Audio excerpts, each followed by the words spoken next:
अस्सलाम वालेकुम, सुबह बखैर, गुड मॉर्निंग और आदाब से। आप देख रहे हैं बाखबर सवेरा। मैं हूँ आपके साथ मदीहा नकवी और मैं हूँ आपके साथ अशफाक इसहाक सत्ती। और उम्मीद है कि आप लोगों की सुबह का आगाज़ बड़ा अच्छा हुआ होगा। एक तो हल्की हल्की ठंड शुरू हो गई है, हल्की हल्की सी, जिसे खुनकी कह सकते हैं, ठंड नहीं कह सकते, कराची में। और आप क्यों सुड़ कर रही हैं? मैं बस क्या करूँ, वो मौसम चेंज हुआ ना, तो शायद may be I am under the weather, slightly Lahore under the weather. के कंपैरेटिवली सख्त मौसम की आपको आदत है, फिर भी ये हो जाता है कराची में। हाँ, फिर भी कराची में, क्योंकि मैं रेडी नहीं थी ना। दूसरा मैं सुड़ इसलिए कर रही हूँ कि मेरे आसपास जो मेरे सर पे यहाँ पे एसी लगा मुझे लग रहा है मेरी आंखों में भी जा रहा है, मेरी नाक में भी जा रहा है। मुझे बताया सत्ती, मेरा किसी दिन बहुत दिल करता है कि जब शो शुरू हो तो मैं आपसे रिक्वेस्ट करूँ कि सत्ती थोड़ी कैट वॉक करके दिखाएं। हाँ, मुझे बहुत अच्छा ताकि जो आपका कपड़े हैं, हाँ, और जो आपका सूट है, वो दुनिया के सामने जा सके, वो लोग देख लेकिन सके उसके लिए और अलग लोग से आपको टिकट कॉपी लगाना कर पड़ेगा। सके। देखिए, बात ये है कि लोगों को कॉपी तो करना होगा, लेकिन उसके साथ साथ उसके लिए हर चीज़ फ्री में नहीं आती। हर अच्छी चीज़ आपको मुफ्त में नहीं मिल सकती, तो उसके लिए हम अलग से टिकट आप लगाएंगे। किसी दिन हमें ट्वीट कीजिएगा, जितनी ज्यादा हमें ट्वीट करेंगे फिर हम आपको एक्चुअली दिखाएंगे कि कितनी कमाल ड्रेसिंग करके। आप तो सत्ती को आधा देखते हैं ना, तो बाकी कितने जबरदस्त, मतलब आधा। बिल्कुल, हम दोनों साथ वॉक करेंगे। बिल्कुल मॉर्निंग वॉक से लगता है हम दोनों साथ वॉक करेंगे, तो आप पे काफी चीजें जो हैं वो और होंगी। साथ में आज जनाब है 19 नवंबर, और 19 नवंबर को वर्ल्ड इंटरनेशनल मेंस डे मनाया जा रहा है।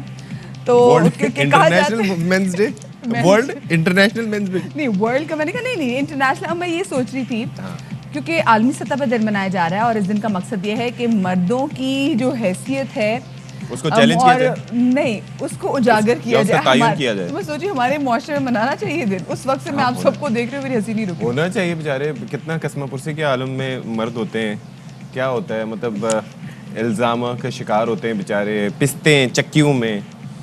तो बहुत से मसाइल का सामना है आजकल के मर्दों को। It is about us, okay, stop looking like this. और ऐसे ना देखें हमें। अब मैं तो कैमरे को देख रही हूँ, चले जी टॉप स्टोरीज पे नजर डाल लेते हैं।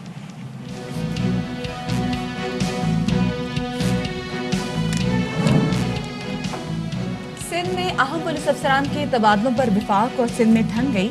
सूबाई काबीना ने अफसरान को रोकने के फैसले की मंजूरी दे दी। मुराद अली शाह कहते हैं एस्टेब्लिशमेंट डिवीजन मुदाखलत से बाज रहे।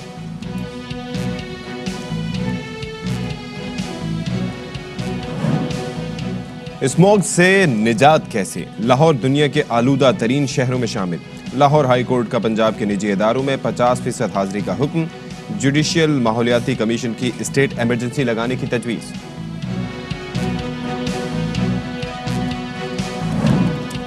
कराची के 70 बरस के बुजुर्ग शहरी का अनोखा एहसास। मुट्ठी में सेब तोड़ने के मुकाबले में इंग्लैंड को शिकस्त दे डाली। 60 सेकंड में 13 के मुकाबले में 18 सेब तोड़े।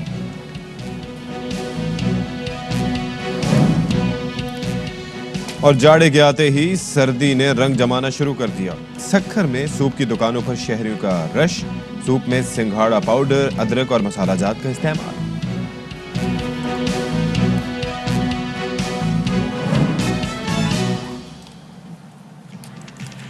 जी जनाब, तो शो के आगाज़ में सबसे पहले हम बात करेंगे कि सिंध हुकूमत में हमने स्पेसिफिकली देखा, और पिछले दिनों बड़े पैमाने पर जो बड़े पुलिस अफसरान हैं, जो बड़ी पोस्ट के अफसरान हैं, उनके जो तबादले हुए थे, उसको लेकर विफाक में और सिंध हुकूमत में ठन गई है।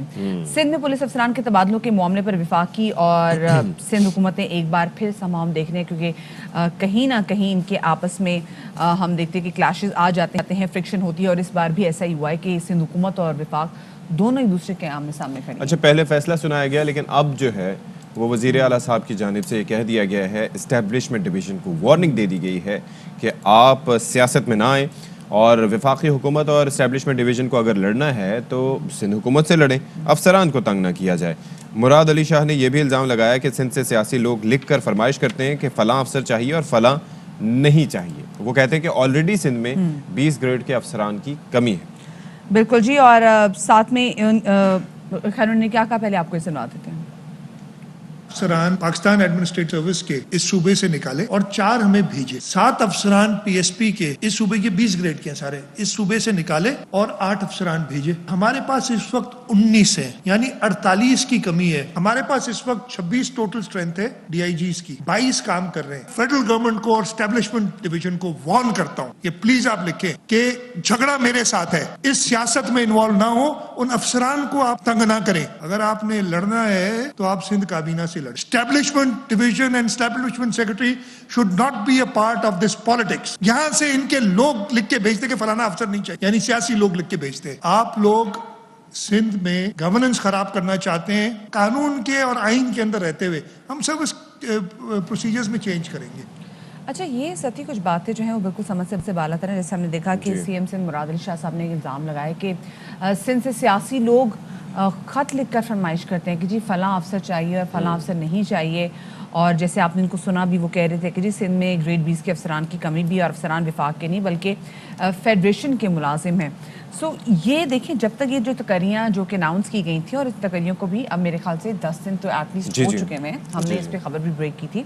और अब जितना ये लेट तकरियाँ होती हैं और रिप्लेसमेंट्स होती हैं, तो ये तो एक अनसर्टेनिटी का माहौल नहीं पैदा हो जाता। अच्छा, एक और फैक्टर भी है इसके अंदर। एक तो अनसर्टेनिटी की आप बात करें, दूसरा ये है कि एकदम इतने बड़े लेवल पे उखाड़ पिछाड़। अब जाहिर है उसमें ये है कि कई अफसरान के बारे में कहा गया कि वो 15-15 साल से एक सूबे में काम कर रहे थे। अच्छा, हालांकि इस हवाले से क़वानीन मौजूद हैं कि उनको एक सूबे से दूसरे सूबों में भेजा जाना चाहिए।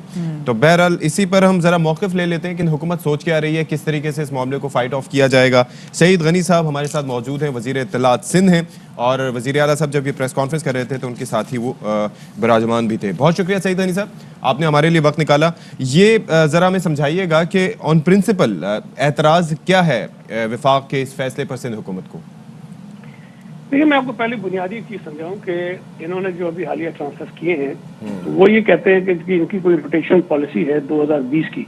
अच्छा, रोटेशन पॉलिसी जो है वो हमारी किसी भी कंसल्टेशन के बगैर बनाई गई, और पॉलिसी जो है वो कभी भी रूल्स को, कानून को, आइन को जो है वो अंडरमाइन नहीं कर सकती है, वो नीचे आती है। देखिए, जो तरीकेकार है ना, कॉन्स्टिट्यूशन सबसे ऊपर होता है, फिर आपके कवानीन होते हैं, फिर आपके रूल्स होते हैं, फिर आपके रेगुलेशंस होते हैं, फिर कहीं जाके पॉलिसी आती है। और जो रूल्स हैं 1954 के, वो कंसल्टेशन के साथ बने थे, जिसमें उस वक्त गवर्नर जनरल और जो भी गवर्नर्स थे सूबों के, उन्होंने बैठ के आपने मशावरत के साथ बनाए थे। फिर उसके बाद थोड़ी बहुत उसमें तरमीम होती रही, लेकिन इस वक्त जो मौजूदा हुकूमत ने जो तरमीम की है रूल्स में, उसके मुताबिक भी किसी भी सूबे में अगर किसी ऑफिसर को लगाना है, किसी को हटाना है, तो उसमें प्राइम मिनिस्टर और चीफ मिनिस्टर की कंसल्टेशन जरूरी है। या वो खुद कर लेंगे या किसी अपने अथराइज कर देंगे, किसी भी मिनिस्टर को कर सकते हैं, किसी और को कर सकते हैं। अच्छा, इस केस में कहीं ना प्राइम मिनिस्टर ने किसी को अथराइज किया, ना चीफ मिनिस्टर ने किसी को अथराइज किया, ना किसी किस्म की कोई कंसल्टेशन हुई। अच्छा, हमारा इशू ये नहीं है कि आप ऑफिसर लेके जा रहे हैं, प्रॉब्लम ये है कि हमारे सूबे में 26 पोस्टें हैं जो डीआईजी। सर, एक चीज मैं जरा सिर्फ ऐड करना चाहूंगा इसमें, और आप थोड़ी सी वजाहत इसमें कीजिएगा कि ये क्या सिर्फ आईजी साहिबान के लिए ये कंसल्टेशन जरूरी नहीं थी, या तमाम अफसरान के लिए आप कहते हैं कि ये कंसल्टेशन होनी चाहिए? तमाम ऑफिसर्स जो सूबे में लगाए जाएंगे और निकाले जाएंगे, उस पे कंसल्टेशन होनी है। अच्छा, ठीक। ये जो आईजी वाली आप बात कर रहे हैं, चीफ सेक्रेटरी की बात कर रहे हैं, उसमें तो वो 3 नाम का जो है वो एक प्रोविजन है, 3 नाम भेजे जाएंगे, उसके बाद होगा। ठीक है। तो इसमें इशू ये है, देखें, सूबा सिंध में 20 ग्रेड के जो है वो 26 ऑफिसर्स होने चाहिए पीएसपी के। हमारे पास इस वक्त 22 काम कर रहे हैं, 4 पहले से ही कम है। और अभी कुछ महीने पहले, आपको याद होगा, शायद महीना 1.5 महीना हुआ है, 5 डीआईजी जो हैं यहाँ से पहले बुलवा लिए गए हैं, और 7 अभी उन्होंने निकाल दिए हैं, तो ये हो गए 12। अब हमारे पास जो अवेलेबल थे वो 22 थे। 22 में से 12 ऑफिसर्स जो हैं वो लेकर चले गए, और नए ऑफिसर्स उन्होंने भेज दिए, और उनमें अक्सरियत ऐसे लोगों की है जिन्होंने कभी सूबा सिंध में सर्व नहीं किया, या अगर कुछ लोगों ने किया भी है तो अपनी अर्ली जब इनकी नौकरी थी, जब ये एसपी थे, उस वक्त किया होगा, आज से 20-25 साल पहले। अब मुसीबत ये है कि पुलिस जो है वो प्योरली प्रोविंशियल सब्जेक्ट है, law and order purely provincial subject है। बिल्कुल सही। आप किसी सूबे में इतने बड़े पैमाने पर ऑफिसर्स निकाल लेते हैं और नए भेज देते हैं, और सूबे के चीफ एग्जीक्यूटिव से आप मशावरत करना, बात करना भी गवारा नहीं करते हैं। आज अगर हैदराबाद में किसी को नए आदमी को डीआईजी लगा दिया जाए तो 9 डिस्ट्रिक्ट आते हैं हैदराबाद के डीआईजी के नीचे। उसको 9 डिस्ट्रिक्ट के डायनेमिक्स समझने में, वहां जाने में, देखने में उसको पता नहीं कितने महीने लग जाएंगे। ये एक बहुत मुश्किल चैलेंज है, इससे गवर्नेंस पे इफेक्ट होता है। कल हमारी कैबिनेट ने ये नहीं कहा कि जी जो आपने भेजे हैं उनको हम एक्सेप्ट नहीं करते हैं। हमने ये कहा कि जनाब हमारे पास 26 ऑफिसर्स होने चाहिए। आपने 8 पुलिस ऑफिसर्स भेजे हैं, उनमें से हम 4 रख लेंगे, आपस में कंसल्ट कर लेंगे, जो हमें मुनासिब लगेंगे 4 हम रखेंगे, 4 हम आपको वापस कर देंगे। जो हमारे पास पहले से हैं उनको हम आपको सरेंडर नहीं करेंगे। अच्छा। दूसरा हमने किया कि जो पीएस ऑफिसर्स हैं, जो जिनको पहले वो डीएमजी ऑफिसर्स कहा जाता था, आजकल वो पीएस ऑफिसर्स हैं, वो इन्होंने 4 ऑफिसर्स निकाले, 4 दिए हैं। वो हमारे पास जो शॉर्टेज है वो तकरीबन 48 ऑफिसर्स की है। तो हमारे पास शॉर्टेज इतनी है, आप वो ऑफिसर तो दे नहीं रहे जो सिंध हुकूमत बार बार आपसे मांग रही है कि भाई हमें आप दे दें ताकि हम अपनी कमी पूरी कर लें। आपने 4 निकाल के 4 दे दिए। हम ये कह रहे हैं जो 4 आपने दिए हैं उनको हम रख रहे हैं, जो 4 आपने मंगाए वो हम हमको वापस नहीं कर रहे, इसलिए हमारे पास शॉर्टेज पहले बहुत ज्यादा है। तो आपको क्या लगता है अभी जैसे आप शॉर्टेज की बात कर रहे हैं और बहुत सारी तकर्रियाँ अब जो रुकी भी हुई हैं, तो उससे निज़ाम में थोड़ा बहुत खलल आएगा, थोड़ी अनसर्टेनिटी आएगी? देखिए, मैं समझता हूँ कि ये फेडरल गवर्नमेंट को सोचना चाहिए। ठीक है, आपको सिंध हुकूमत अच्छी नहीं लगती, आपको मुराद अली शाह अच्छे नहीं लगते, आपको पीपुल्स पार्टी से बहुत नफरत है, लेकिन सूबा सिंध के लोगों से तो आपको नफरत नहीं होनी चाहिए। सूबा सिंध के लोगों के लिए मसाइल तो आपको पैदा नहीं करने चाहिए। इस वक्त सूबे में एक इलेक्टेड गवर्नमेंट है, आपको अच्छी लगे न लगे, कॉन्स्टिट्यूशन पोजीशन हमारे पास है, एक रोल है चीफ मिनिस्टर का, उसको आप इस तरह से बिल्कुल इग्नोर नहीं कर सकते हैं। आपने अगर कुछ करना भी है तो कानून, आइन और जो रूल्स है उसके मुताबिक कीजिए। अगर ये चले जो ऑफिसर्स निकाले, 5 पहले निकाले, 7 अभी निकाल लिए, 12 ऑफिसर्स हमारे लेके चले गए, भाई अगर आप पूछ लेते, बात कर लेते तो क्या हाल होता उसको? अच्छा, वैसे सईद गनी साहब, ये एक चीज मुझे बताइएगा कि ये आपसे पूछा नहीं और उन्होंने फैसला कर दिया, तो दैट मीन्स कि उनके पास अथॉरिटी किसी लेवल की थी कि वो डिसाइड कर बैठे हैं कि ये कर दिया है। अब आप कह रहे हैं हमने अफसरान को नहीं देना, तो लीगली ये जो स्टैंड ऑफ है इस पर आपकी पोजीशन कैसे क्लियर होगी, कैसे आप अपनी बात मनवाएंगे? नहीं, अथॉरिटी तो देखिए अगर होती भी है तो उसके कुछ तकाजे उनको पूरे करने ना। आप चीफ मिनिस्टर से मशावरत कर लेना, आप उन्हें बताएं कि जी आपके ये ऑफिसर हम लेके जा रहे हैं, ये ऑफिसर आपको देके जा रहे हैं या देने जा रहे हैं। चीफ मिनिस्टर आपको कह देते जनाब ये 8 की लिस्ट में से ये 4 ठीक है, लेकिन 4 को दूसरे दे दीजिए। ये जो 8 लेके जा रहे हैं इनको इस तरह ना लेके जाइए, इसको 1 महीना करके लेके जाइए, कोई साइकिल बनाया। लेकिन सईद भाई वो बात आपकी समझ आ गई, मैं ये कह रहा हूँ कि अब आगे किस तरीके से आप अपनी बात मनवाएंगे?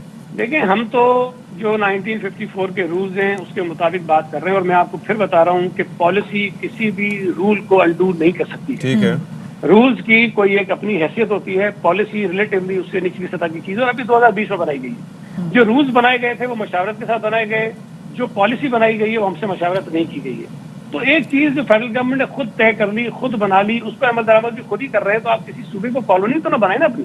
आप कम से कम जो रोल हमारा है, जो इलेक्टेड गवर्नमेंट है, जो लोगों की हुकूमत है, कम से कम उससे मशवरा आपको करना चाहिए। जो आगे की बात आप पूछ रहे हैं, लेकिन हमने तो जो कुछ किया है, एक खत उनको लिखा, उसमें रूल्स मेंशन कर दिए हैं, उसमें चीफ मिनिस्टर, प्राइम मिनिस्टर की जो कंसल्टेशन का एक किरदार, जो एक इम्पोर्टेंट चीज है वो हमने मेंशन कर दी है। अब उसका जवाब देखें वो क्या देते हैं। मैं आपको सिर्फ एक मिसाल और दे दूं साथ में। देखिए, सूबे सिंध में आईजी अगर हमें बदलना हो तो हमें 8 महीने तक जो है ना वो नाक रगड़नी पड़ती है, पता नहीं क्या क्या चीजें होती है यहाँ पे। पंजाब में रात 3 बजे सोचते हैं कि आईजी बदलना है, सुबह 8 बजे उसका नोटिफिकेशन हो जाता है। और कितने बदल दिए, पंजाब हो, केपीके हो, आप मुझे बताइए। 6 5 या 6।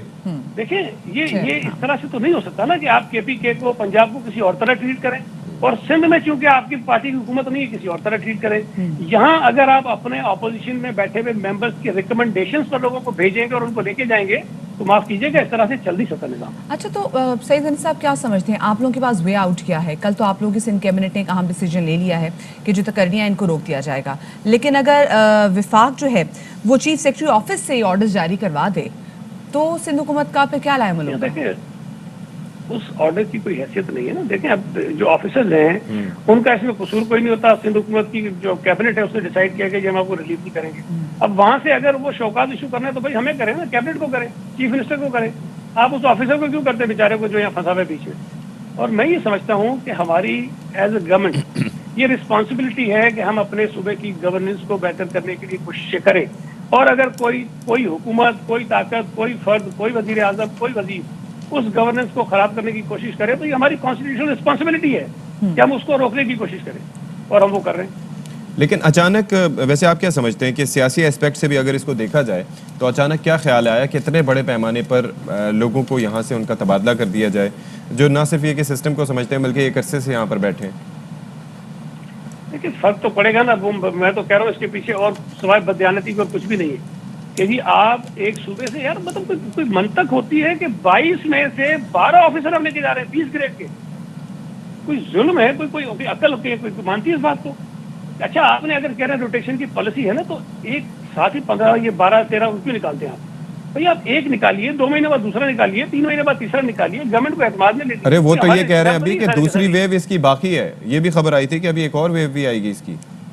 नहीं अब वो यहाँ बैठे हुए इनके लोग कह रहे होते हैं ना, अब क्या करें। मुसीबत ये है कि अगर यहाँ ऑपोजिशन के जो मेंबर्स हैं वो ये बातें मीडिया को देंगे कि ये एक वेव और आनी है और फलाने भी जाना है, फलाने भी जाना है, उसका मतलब क्या है? चीफ मिनिस्टर को नहीं पता, लेकिन ऑपोजिशन में बैठे हुए एमपीज को सब पता है। और एक चीज और चीफ मिनिस्टर साहब ने कल कही कि जब उन्होंने बात की तो इन्होंने कहा जी ये सारा क्रॉस द बोर्ड है, ये पॉलिसी है और सारे सूबों में हुआ है। चीफ मिनिस्टर साहब ने बड़ी वजाहत से कल कहा, वो शायद नाम भी कहीं आ जाएंगे कहीं ना कहीं आपके पास, उन्होंने कहा कि बहुत सारे ऑफिसर्स हैं जो पंजाब में बैठे हुए हैं, केपीके में बैठे हुए हैं, उनको ट्रांसफर भी किया गया है जिस पॉलिसी के तहत उनको निकलना चाहिए। सही, ठीक है, बहुत शुक्रिया जी। सईद गनी साहब हमारे साथ तो मौजूद थे, एक अहम मसले के हवाले से बात कर रहे थे जिसमें हम देख रहे थे कि वफाक और सिंध हुकूमत एक बार फिर से आमने सामने आ गई। अब देखते हैं कि जी आगे आगे सिचुएशन कैसे बिल्कुल जी, और उन्हें चार्ज नहीं छोड़ने दिया जा रहा। फिर ये है कि ये वफाकी हुकूमत ने ये फैसला किया था कि अब ये जो अफसरान जो यहाँ से ट्रांसफर किए जाएंगे वो 2 साल तक वापस इनमें अपनी पोस्टिंग्स नहीं ले सकेंगे। तो अब देखना है कि कैसे इस मामले का कोई हल निकलता है। चले जी, अच्छा हमें सर आज लाहौर के वाले से बात करनी, क्योंकि लाहौर में एयर क्वालिटी इंडेक्स जो है वो दिन ब दिन जो है वो तनज़्ज़ुली का शिकार होता चला जा रहा है। और अगर हम आपको करंटली भी सिचुएशन बता दें तो इस वक्त लाहौर के जो एयर क्वालिटी इंडेक्स है, जो पॉइंट्स हैं वो तकरीबन 367, जिसकी सिचुएशन जो है वो काफ़ी ख़राब हो गई है। आप यहाँ से उसको अंदाज़ा लगा सकते हैं। और दुनिया में हम जब भी देखते हैं कि जी कहा जा रहा होता है कि कौन सा शहर सबसे ज़्यादा पोल्यूटेड है, तो उसमें सबसे ऊपर जो नाम है, जो टॉप 5 है, लाहौर ने समहाउ उसमें अपनी पोजीशन बरकरार रखी है। बल्कि नहीं, अभी की जो अपग्रेडेड जो इस वक्त की रियल टाइम जो वहाँ पर एयर क्वालिटी इंडेक्स है, हाँ, वो है 516। 516 ये मैं आपको 24 घंटे पहले का बता रही थी। इसके अंदर लिखा हुआ है हैजर्डस, यानी कि खतरनाक तरीन जो है इस वक्त एयर क्वालिटी इंडेक्स हो गया है। उसके बाद साहिवाल का है 420, गुजरांवाला का 396, फिर आहिस्ता आहिस्ता मुरीद के का आ जाता है जनाब 191। कराची सिंध में ये भी खतरनाक है लेकिन 174 के रेशो पे है। इस्लामाबाद में 173 है। बिल्कुल जी। और अब सत्य देखिए, लाहौर में बहुत बुरा हाल है। इसी वजह से हम देख रहे हैं कि सूबाई हुकूमत ने अब हिदायत कर दी है कि जो सरकारी इदारे हैं वहाँ पे जो हाजिरी करें वो आप 50% करें, और स्पेसिफिकली वो एरियाज़ जहाँ पे सिचुएशन काफ़ी ज़्यादा वर्स्ट हो चुकी हुई है स्मोक को लेके, वहाँ पर कहा जा रहा है कि स्कूल्स आप बंद करें और जो बाकी दफातर हैं उनको भी आप बंद करें, जो सनती यूनिट्स हैं उनको बंद करने की तजवीज़ दी गई है। सूरत हाल काफ़ी ज़्यादा ख़राब है। और इस वक्त करंटली क्या सिचुएशन है, हमारे नुमाइंदे हमारे साथ मौजूद हैं, अलमास खान लाहौर से, उनसे जानेंगे। अलमास ये बताएगा कि हम दिन ब दिन देखते चले जा रहे हैं कि लाहौर दुनिया के सबसे ज़्यादा पोल्यूटेड शहरों में अपनी एक टॉप पोजीशन बरकरार रखे हुए है। अभी करंटली क्या सिचुएशन देख रहे हैं? अब बिल्कुल जी, ये इब्हाम सा पाया जाता है जो गवर्नमेंट के इदारे हैं, यानी EPA, और दूसरा जो एक एयर क्वालिटी इंडेक्स मापने वाला एक इदारा है जो लाहौर में शिमला पहाड़ी, मैं नाम ले लेता हूँ जी, अमेरिकन कौंसल खाने में ये लगा हुआ है एयर क्वालिटी इंडेक्स मापने वाला है, जिससे आपने भी अभी ये हमारे नाज़रीन को पढ़ के बताया है। दोनों में इब्हाम पाया जाता है। जो पंजाब गवर्नमेंट के इदारे हैं वो कहते हैं कि उनका जो एयर क्वालिटी मापने वाला जो पैमाना है वो ठीक नहीं है। उनके मुताबिक, पंजाब गवर्नमेंट के मुताबिक, उनका ये कहना है कि वो सिर्फ डस्ट पार्टिकल की ज़्यादा जो मिकदार है उसमें हवा में, फ़िज़ा में पाई जाती है, वो है जो आप बता रहे हैं कि शिमला पहाड़ी पे लगाया हुआ है, तो जो लाहौर के वो इलाके हैं, चलें आप लिबर्टी में लगा लें, आप गार्डन टाउन में लगा लें, आप मॉल्टन में लगा लें, चलें आप, मैं कहती हूँ आप करीम टॉप पे जाके लगा लें, वहां से भी जाके देख लें। नहीं, एक और भी बात बता रहा हूँ कि यहाँ पर ये जो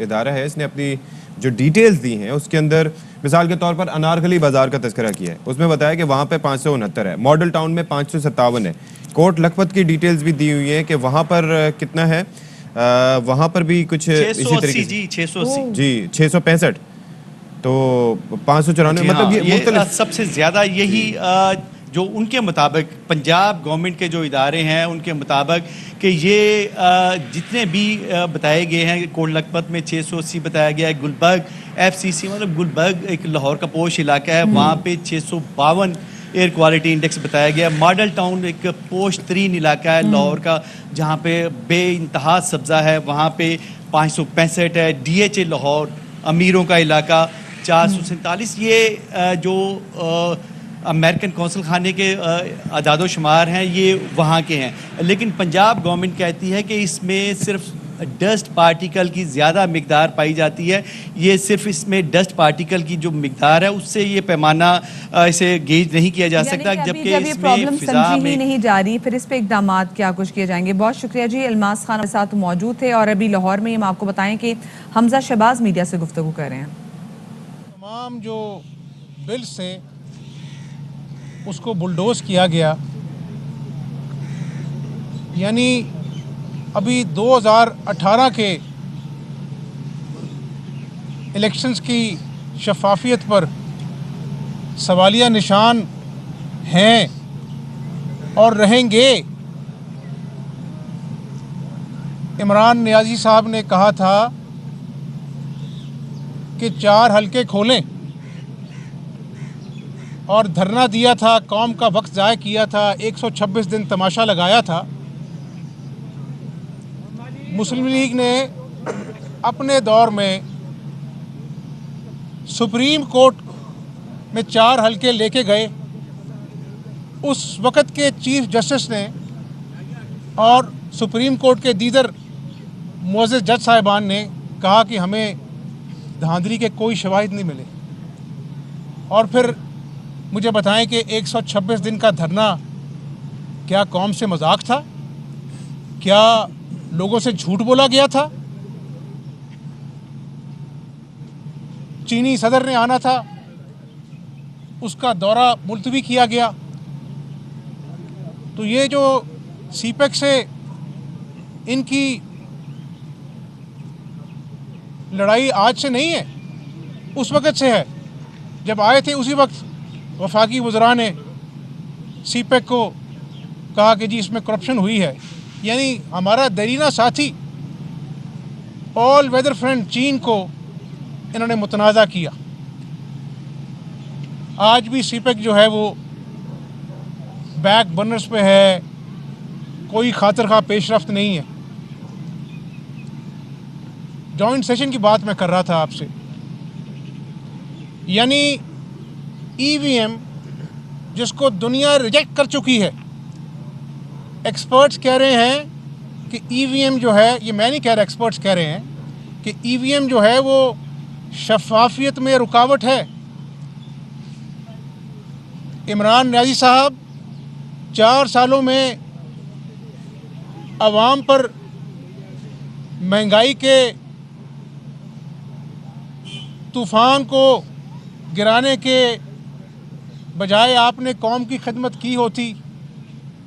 आपने जो झूठा दावा किया था 50 लाख घर का, वो कौम को कोई 50,000 घर ही दे देते। 1 करोड़ नौकरियों का दावा किया था, कोई 1,000 नौकरियां दे देते। तो आज आपको EVM जो है वो करने के लिए इतने जतन न करने पड़ते। आप मुझे ये बताएं कि एक शख्स जिसका नाम इमरान नियाज़ी है, महंगाई होती है तो वो कोरोना के पीछे छुपता है, महंगाई होती है तो वो माफिया का रोना रोता है। हालांकि माफिया जो है वो काबीना में बैठे हुए हैं, और जब कारकर्दगी नहीं दिखाई जाती तमाम तर झूठे दावों के बावजूद, तो EVM के पीछे छुपता है। इसको कौम ने अब छुपने नहीं देना। और मैं आपको बता दूं ये बात, ये खुद भी सिलेक्टेड भी है और रिजेक्टेड भी है। क्या है? ये सिलेक्टेड भी है और रिजेक्टेड भी है। और EVM जिसकी आज कौम को शफाफियत की मिसालें देता है, ये EVM भी पूरी दुनिया में रिजेक्टेड है। तो रिजेक्टेड और सिलेक्टेड जो है, एक रिजेक्टेड चीज़ को जो है वो कौम के सामने इसलिए पेश कर रहा है कि वो आम इंतखाबात जब भी होंगे वो EVM के पीछे छुपना चाहता है। दूसरी बात, इन्होंने बड़ा ढंढोरा पीटा कि जी हम मईशत का पहिया चलाएंगे, ग्रोथ रेट इतना है। आज बड़ी तकलीफ़ से मैं कह रहा हूँ कि मुस्लिम लीग के दौर में LNG के टर्मिनल लगाए गए, मेहनत हुई। अब मैं पूछता हूँ, आज जब चीनी शॉर्ट होती है, ये बाहर भिजवा देते हैं, तो वज़ीर आज़म कहता है कि हमें पता नहीं था। जब आटा जो है पहले बाहर भिजवा दिया जाता है, कौम को महंगा तरीन आटा मुयस्सर होता है, ये कहता जी हमने वर्किंग नहीं की थी। इनका वज़ीर खुराक कहता है असेंबली के फ्लोर पर कि जी मुझे नहीं पता गंदम कहाँ चली गई। आज जब मईशत जो है वो सिसकियाँ ले रही है, सनतें गैस उनको नहीं मिलेगी तो मईशत का पहिया कैसे चलेगा। जब सनतें बंद होगी तो बेरोज़गारी में और इजाफ़ा होगा, महंगाई में प्रोडक्शन जब नहीं होगी तो महंगाई में और इजाफ़ा होगा। अब कहा जा रहा है कि घरेलू सार्फिन को LPG जो है वो मुहैया किए जाएगी। और मेरी बात सुनो, आपको खुदा का खौफ आना चाहिए, अपने गिरेबान में झांकना चाहिए। चीनी सस्ती होती है तो बूढ़ों को, हमारी माओं को लाइनों में लग के चीनी लेनी पड़ती है। अब LPG के लिए भी सख्त सर्दी में इस कौम को लाइनों में लगाओगे। और फिर ये भी एक स्कैंडल है, चीनी शॉर्ट होती है, अरबों कमाए जाते हैं, आटा शॉर्ट होता है, अरबों कमाए जाते हैं। LNG अगर बर वक्त बरामद करते तो 6-7 डॉलर की पड़ती। आज महंगी तरीन LNG है। और जो टर्मिनल मुस्लिम लीग नून के दौर में लगा था वो अंडर यूटिलाइज है, उसकी जो कैपेसिटी उससे कम उसको इस्तेमाल किया गया। अपने प्यारों को, ATMs को नवाजने के लिए फर्नेस ऑयल से बिजली पैदा की गई। ये मैं नहीं कह रहा, ये इनकी अपनी नेपरा की रिपोर्ट कह रही है। और कब से सुन रहे हैं कि जी टर्मिनल लग जाएगा, ये हो जाएगा, वो हो जाएगा। यानी 2019 से कान पक गए कौम के सुनते सुनते, आज तक टर्मिनल के ऊपर कोई कार्रवाई नहीं हुई। तो मुझे आप बताएं कि इमरान नियाज़ी साहब, कितना और इंतकाम बाकी है इस कौम से लेना, जिसके बच्चे भूख से बिलख रहे हैं, इंडस्ट्री बंद होने जा रही है, महंगाई रुकने का नाम नहीं ले रही है, और आपके झूठ जो हैं वो ख़त्म ही नहीं हो रहे बल्कि बढ़ते जा रहे हैं। और मैं एक और बात बताना चाहता हूँ आपको, कल एक वफाकी वज़ीर ने कहा कि रियासत जो है वो इंतहा पसंदी से निपटने के लिए तैयार नहीं है। गौर करें अल्फाजों के ऊपर, रियासत इंतहा पसंदी से निपटने के लिए तैयार नहीं है और हमें पीछे हटना पड़ा। इनको ये जो नौ रतन का टोला है, इनको अल्फाज का चुनाव करने में, बात करने में थोड़ा सा भी कौम का एहसास नहीं होता कि ज़रबे अज़म हो या रद्दुल फसाद हो, हमारे सिक्योरिटी के एहलकार, चाहे वो फ़ौजी हैं, रेंजर्स हैं, पुलिस हैं, सरहदों पर शहीद होते हैं। और आज अफ़गानिस्तान के अंदर जो सूरत हाल है सिक्योरिटी की, वो हमारे सर पर मंडला रही है। और अगर एक वफाकी वज़ीर ये कहे कि रियासत जो है वो इंतहा पसंदी से निपटने के लिए तैयार नहीं है, हमें पीछे हटना पड़ा, तो ये रियासत के बारे में ऐसे अल्फाज का चुनाव और पब्लिकली ऐसी बात करना, दुनिया किस नज़र से हमें देखेगी। और ये वही वफाकी वज़ीर है कि जिसने कहा था कि ये इमरान नियाज़ी जो हेलीकॉप्टर पर सफ़र करता है इस्लामाबाद से बनी गाला में, ये इसका सफ़र जो है वो गाड़ी की अपना जो है वो सफ़र से सस्ता है। ये वही आदमी है। मैं आज कौम को भी और पार्लियामेंट को भी कहना चाहता हूँ कि ऐसे लोगों से पूछा जाना चाहिए कि जो बोलते ज़्यादा हैं और सोचते कम हैं और रियासत को उसकी भारी कीमत अदा करनी पड़ती है, ऐसे लोगों का बाइकआउट करना चाहिए। ये कोई ऑपोजिशन के ऊपर हमला नहीं है, ये पाकिस्तान की सालियत पर हमला है। पाकिस्तान के ऊपर और सवालिया निशान उठाएंगे वो लोग जो पाकिस्तान के दुश्मन हैं। फैटफ का अभी मामला अभी ग्रे लिस्ट में है और मसूफ कह रहे हैं कि इंतहा पसंदी के ख़िलाफ़ रियासत जो है वो कार्रवाई करने की मुकम्मल तौर पर तैयार नहीं है। इन्होंने 4 सालों में इस मुल्क के साथ खिलवाड़ किया है। इन्होंने बहुत ख़तरनाक खेल खेला है। नियाज़ी साहब, ईवीएम का कानून पास करा दो। 17 नवंबर पाकिस्तान की सियासी तारीख में एक स्याह दिन के नाम से याद किया जाएगा। और ईवीएम से प्यार क्यों है इतना? बाई इलेक्शन होते हैं पंजाब में, खैबर पख्तूनख्वा में, सिंध में, नियाज़ी साहब हार जाते हैं। अभी हालिया कंटोनमेंट बोर्ड के इलेक्शंस हुए हैं, इबरतनाक शिकस्त हुई है। तो फिर ईवीएम से तो प्यार होना है, ईवीएम की अच्छाइयाँ तो बयान करनी है, क्योंकि अब ईवीएम के पीछे छुपना है। कोरोना के बाद हम आपको छुपने नहीं देंगे, कौम आपका मुहासबा करेगी।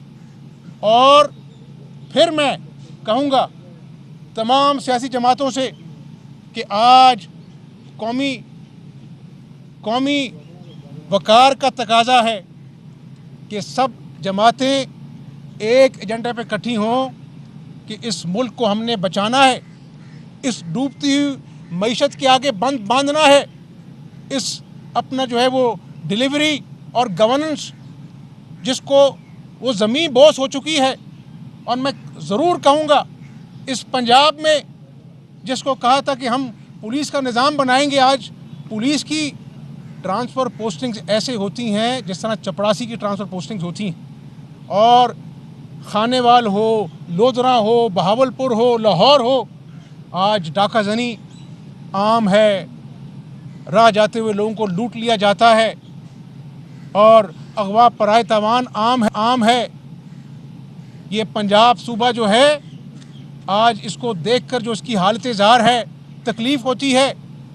ये 17 नवंबर को ईवीएम का कानून पास कराने के ऊपर शादियाने बजा रहे हैं, इनको शर्म आनी चाहिए। यहाँ पर आज जब मैं आपसे बात कर रहा हूँ 450 डेंगू का केस आज अपना जो आया है, अमवात हो रही हैं, किसी को परवाह नहीं है, किसी को स्प्रे करने की परवाह नहीं है। इन्होंने कौम को बेयारो मददगार छोड़ दिया है। रियासत की बुनियादी जिम्मेदारी जो है उसका एहसास नहीं है। तो मैं कौम से भी अपील करता हूं कि वक्त आ गया है कि इनका मुहासबा होगा और ईवीएम हो या कोई भी और बात हो, इंशाल्लाह डटकर कंबाइंड अपोजिशन, मुत्तहिदा अपोजिशन का मुकाबला करेगी और इंशाल्लाह इलेक्शन के मैदान में इनके साथ दो हाथ करेंगे। दूध का दूध और पानी का पानी होगा। जो सुनहरे झूठे ख्वाब इसने कौम को दिखाए थे, कौम एक एक झूठे वादे का मुहासबा करेगी। बहुत शुक्रिया। चलें जी, लीडर हैं ऑपोजिशन के पंजाब असेंबली में हमजा शहबाज और इस वक्त वो गुफ्तगू कर रहे थे मीडिया से। बहरहाल ब्रेक ले लेते हैं, ब्रेक के बाद दोबारा आते हैं।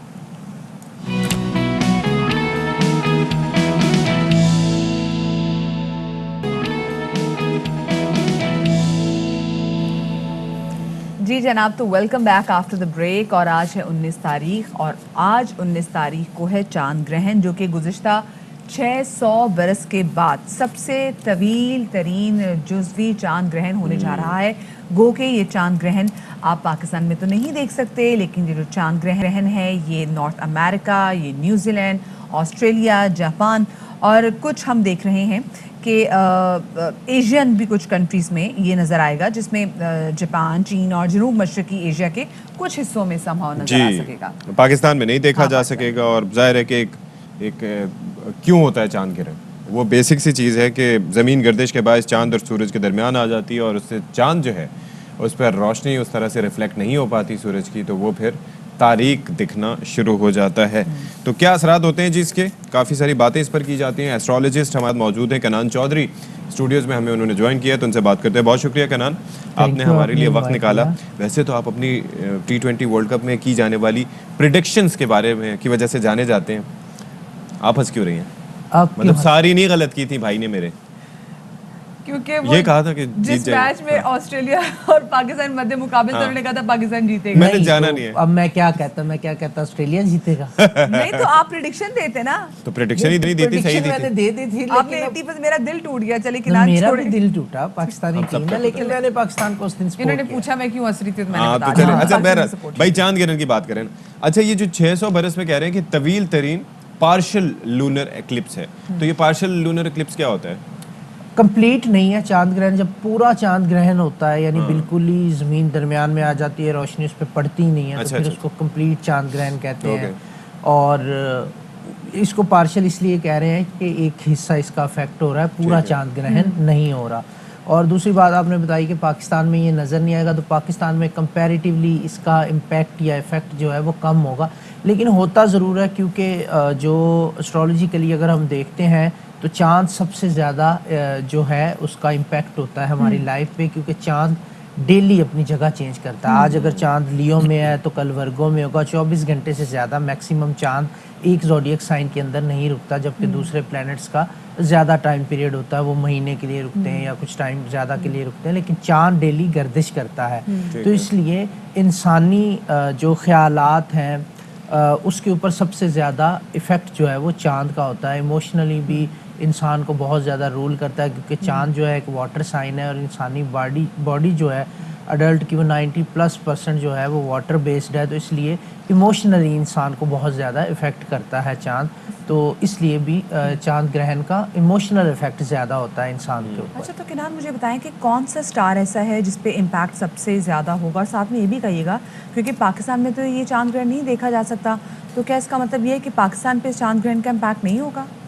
देखिए मैंने बताया कि कम होगा, क्योंकि देखिए जब हम सितारों की आसमानी काउंसिल की बात करते हैं तो वहाँ पर तो चांद मौजूद है, और उसकी पोजीशन अगर चेंज होगी या फिर वो प्रॉपर काम नहीं कर रहा तो उसमें इफ़ेक्ट तो होगा ज़ोडिएक साइंस के ऊपर, लेकिन बहुत कम होगा। पाकिस्तान जिन ममालिक में नहीं देखा जा रहा वहाँ पे इसका इफ़ेक्ट कम होगा, ज़ोडिएक साइन वाइज होगा, लेकिन कंट्री वाइज नहीं होगा।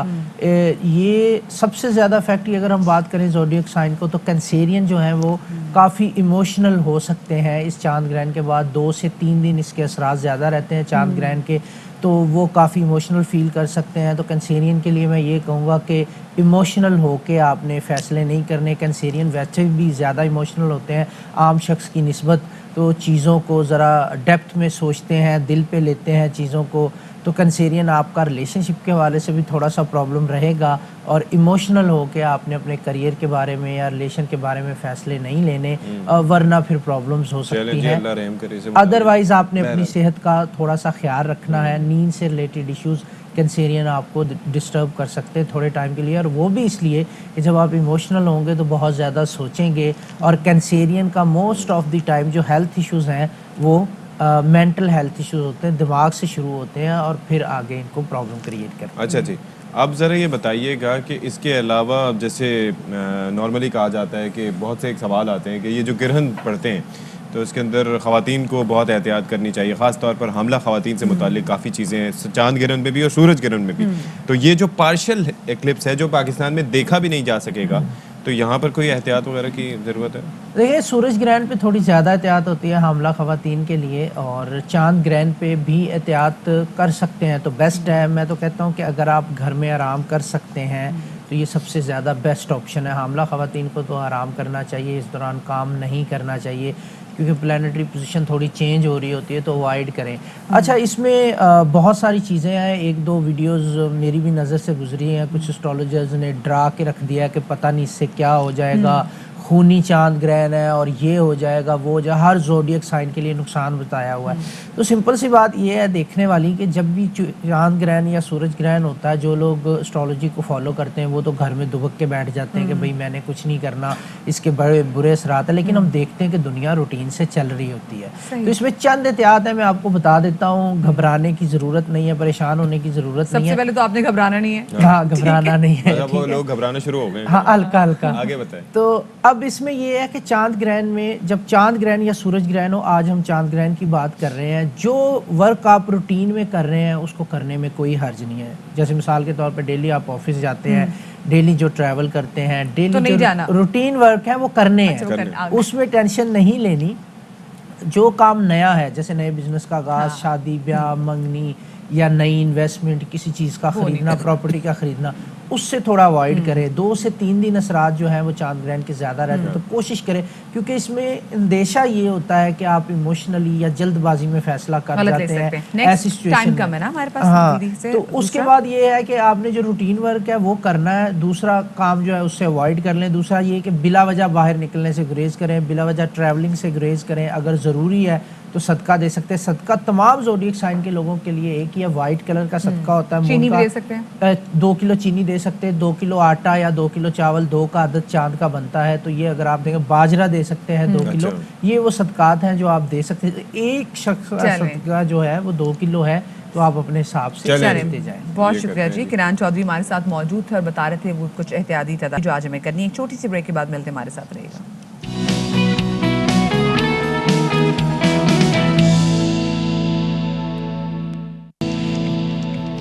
Welcome back after the break. और वो कहते हैं ना कि दिल होना चाहिए जवान, उम्रा च की रखिया। बिल्कुल सही बात है, क्योंकि आज भी हम आपकी जिनसे मुलाकात करवाने जा रहे हैं, उन्होंने अभी गिनीज वर्ल्ड रिकॉर्ड में अपना नाम दर्ज कराया है। और आपको पता है कि जैसे गिनीज वर्ल्ड रिकॉर्ड की क्योंकि सालगिरह उसकी सेलिब्रेशन चल रही है, तो हर बंदे की, और हमारे पाकिस्तान से तो हम देख रहे हैं कि अच्छे खासे नाम जा रहे हैं जो कि नया रिकॉर्ड कायम कर रहे हैं। तो आज नसीमुद्दीन साहब, उम्र इनकी है जनाब सिर्फ और सिर्फ 70 बरस की, सिर्फ 70, और 70 बरस की उम्र में सत्ती साहब ये जो काम आप नहीं कर सकते अपनी 18 साल की उम्र में, ये 70 साल की उम्र में कर रहे हैं। थैंक यू सो मच ये अंजुमन 27 या मुझे रिटर्न करेंगे फेवर आगे आप जाके। भी 19 से ज्यादा की नहीं लगती। अच्छा, तो इन्होंने मुट्ठी से सेब तोड़ने का रिकॉर्ड कायम किया। 1 मिनट में कितने सेब तोड़े उन्होंने?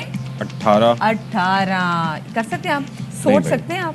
मैं खा नहीं सकता एक सेब सही टाइम पे, तो आप कह रही हैं कि तोड़ने की तो अलग ही बात है। तो इन्होंने जनाब रिकॉर्ड कायम किया है, और साथ में इनके बेटे भी मौजूद है, गो कि आप इनको देखते रहते हैं, राशिद नसीम, वो भी आए दिन एक नया रिकॉर्ड ब्रेक करते हैं। लेकिन आज हमारे सिर्फ और सिर्फ स्टार है नसीमुद्दीन साहब। आज सारी की सारी बातें होंगी उनसे। अस्सलाम वालेकुम नसीमुद्दीन साहब, कैसे आप? ठीक हैं? बिल्कुल।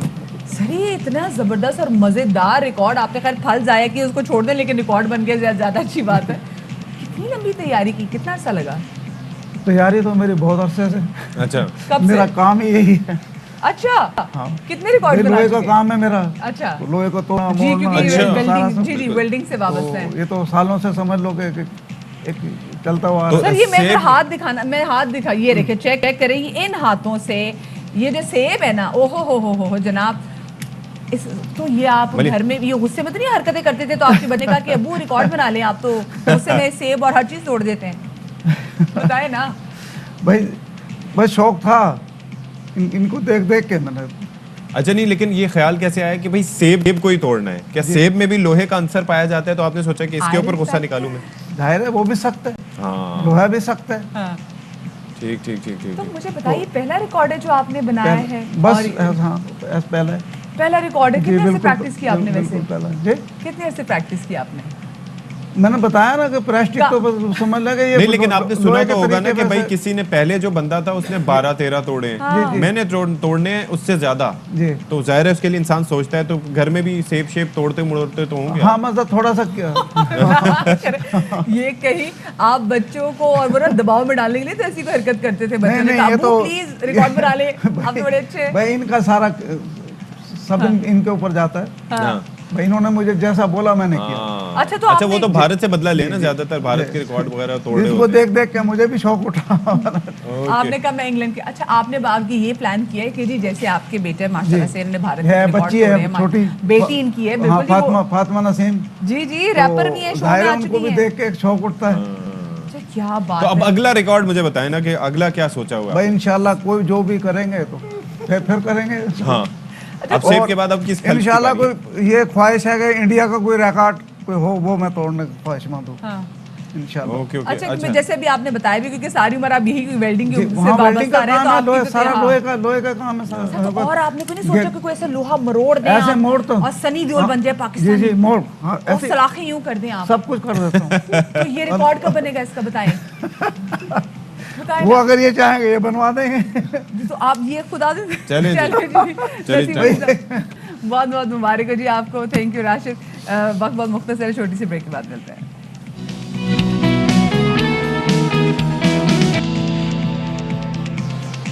Welcome back. बाखबर सवेरा में एक बार फिर से आपका खैर मकदम है।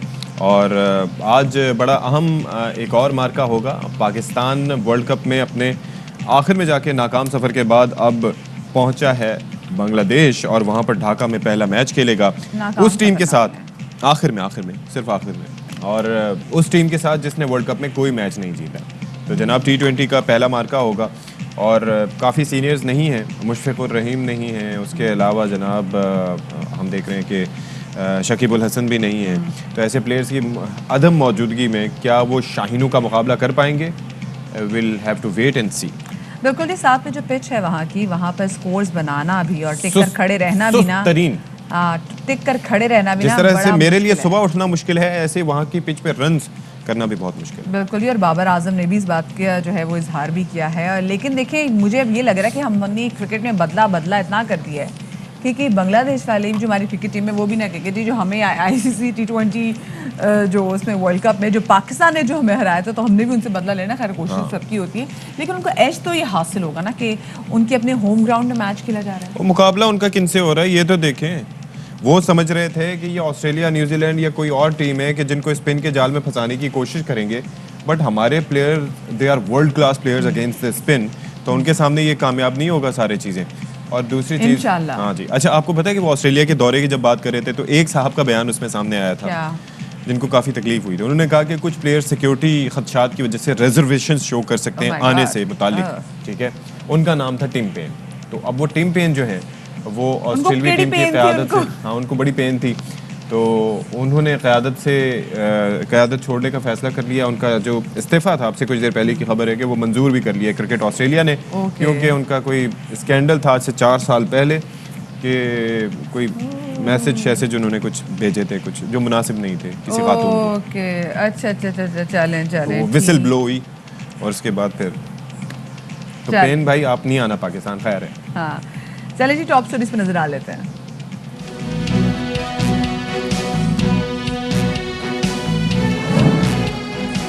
T20 वर्ल्ड कप के बाद शाहीनों का एक और इम्तिहान। 3 मैचेस की सीरीज के पहले मैच में आज होगा ढाका में बांग्लादेश से टकरा।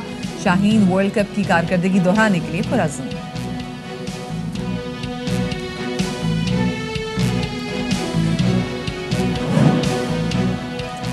आज मर्दों का आलमी दिन मनाया जा रहा है, जिसका मकसद मुआशरे और ख़ानदान में मर्द की हैसियत को उजागर करना और मसाइल पर बात करना है।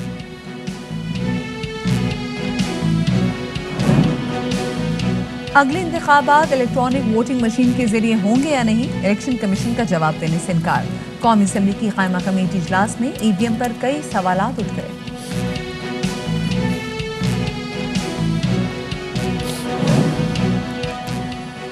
बाबा गुरु नानक के 552वें जन्मदिन की तकरीबात का आगाज। पाकिस्तान ने 3000 भारतीय यात्रियों को वीज़े जारी किए।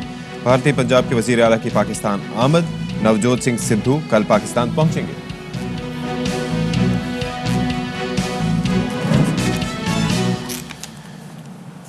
जी, तो कौमी क्रिकेट टीम के हवाले से हम तस्करा शुरू में कर चुके हैं कि किस तरीके से आज दोपहर उनका टाकरा होगा बांग्लादेश के साथ और ढाका में ये मुकाबला शुरू होने जा रहा है, पहला T20। और पाकिस्तान ने पहले T20 के लिए 12 रुकनी जो टीम है, स्क्वाड है, उसका ऐलान भी कर दिया है। बिल्कुल जी। और आपको बताएं कि अगर पाकिस्तानी टीम जो इस वक्त बांग्लादेश में मौजूद है ये सारे मैचेस कर देती है क्लीन स्वीप, तो ICC रैंकिंग में पाकिस्तान का नंबर होगा दूसरा और फिर इंडिया का जो नंबर होगा वो होगा तीसरा, मतलब वो गिर जाएंगे। और साथ में ऑफ कोर्स बांग्लादेश भी अगर ये हारता है तो बांग्लादेश देश की भी रैंकिंग जो है वो गिरावट का शिकार होगी और वो भी काफ़ी नीचे आ जाएगी। लेकिन अभी भी हम ये क्यों मैच करें कि अगर हम जीत के तो किसका नंबर कम हो जाएगा, लेकिन ऑफ कोर्स हमें फ़ायदा तो होगा। जाहिर है हमें फ़ायदा तो होगा, लेकिन एक चीज़ ये है कि ये सारी चीज़ें मैटर करती हैं। फिर वहाँ पर जिस तरह से आप शुरू में बात कर रही थी कि फ़ायदा होगा, होम ग्राउंड का एडवांटेज जाहिर है कि होम टीम को होता है। फिर जो लोग होते हैं उनके लिए चेयर कर रहे होते हैं और वहाँ पर आप देखें कि शुरू में एक कंट्रोवर्सी भी सामने आई। ये सकलैन मुश्ताक साहब जब से ये अबूरी हेड कोच बने तो सकलैन मुश्ताक साहब की एक आदत है, बड़ी अच्छी आदत है, आई अप्रिशिएट दैट, कि वो देखें ये पाकिस्तान का झंडा जो है ना, जो यहाँ पर दिखाई दे रहा है, तो वो जिस जगह जाके प्रैक्टिस की जाती है तो वहाँ पर वो झंडा लगाते हैं और उससे खिलाड़ियों को जाहिर है मुल्क से बाहर होते हैं, मुल्क से दूर होते हैं, तो एक बूस्ट मिलता है। वर्ल्ड कप के दौरान भी उन्होंने ये किया और बांग्लादेश में जाके भी ये किया, तो वहाँ पर तो लोगों ने जनाब क्या उस पर शोर मचाया। और किस तरीके से तासुब का निशाना बनाया गया कि जनाब ये तो बड़ा गलत कर इस दिया चीज़ जी। को रिस्पेक्ट करनी चाहिए, क्योंकि जब भी टीम पाकिस्तान को रिप्रेजेंट करने के लिए पाकिस्तान से बाहर किसी भी मुल्क में जाते हैं और जब अपने वतन का झंडा देखते हैं तो उनके अंदर एक नया जोश और वलवला होता है और कुछ कर दिखाने की वो ठान लेते हैं, क्योंकि वो एक बड़ा इमोशनल कनेक्शन है। इस वक्त हमारे साथ मौजूद है जनाब शाहिद हाशमी साहब, हमारे नुमाइंदा खुसूसी। उनसे जानेंगे आज जो मैच शुरू होने जा रहा है। अस्सलाम वालेकुम हाशमी साहब, गुड मॉर्निंग। ये बताइएगा कि आज जो मैच इंशाल्लाह होने जा रहा है, क्या कुछ एक्सपेक्ट किया जा रहा है आज के मैच से, और साथ में कौन कौन सी अहम तब्दीलियां हुई हैं स्क्वाड में? देखिए, वालेकुम सलाम। सबसे पहले तो बहुत शुक्रिया।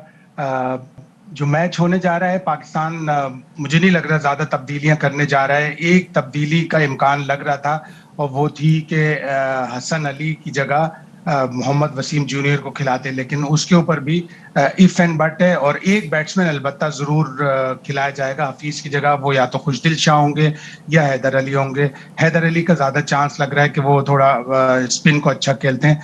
तो बांग्लादेश की टीम इतनी मजबूत नहीं है, उनके अपने मसले मसाइल चल रहे हैं। जो सीनियर खिलाड़ी हैं उनका मैनेजमेंट से और जूनियर खिलाड़ियों से एक लड़ाई झगड़ा चल रहा है और जब भी टीमें हारती हैं, एशिया की टीमें खुसूसन इसी तरह की बातें मीडिया में आती हैं। बांग्लादेश 5 के 5 मैच अपने सुपर 12 के हारी थी, एक मैच वो क्वालिफायर में भी हारे थे। तो उनकी टीम के ऊपर बड़ी तनकीद हो रही है और ये सारी खबरें उनकी मीडिया में गर्दिश कर रही हैं कि सीनियर प्लेयर से मैनेजमेंट खुश नहीं है। इसीलिए मुशफिकुर रहीम जो उनके सीनियर बैट्समैन है उनको ड्रॉप कर दिया गया है, लेकिन सिलेक्टर्स ने कहा कि उनको आराम का मौका दिया गया। तो पाकिस्तान को आसान, मुशफिकुर रहीम ने कहा कि मुझे जबरी आराम दिया गया है।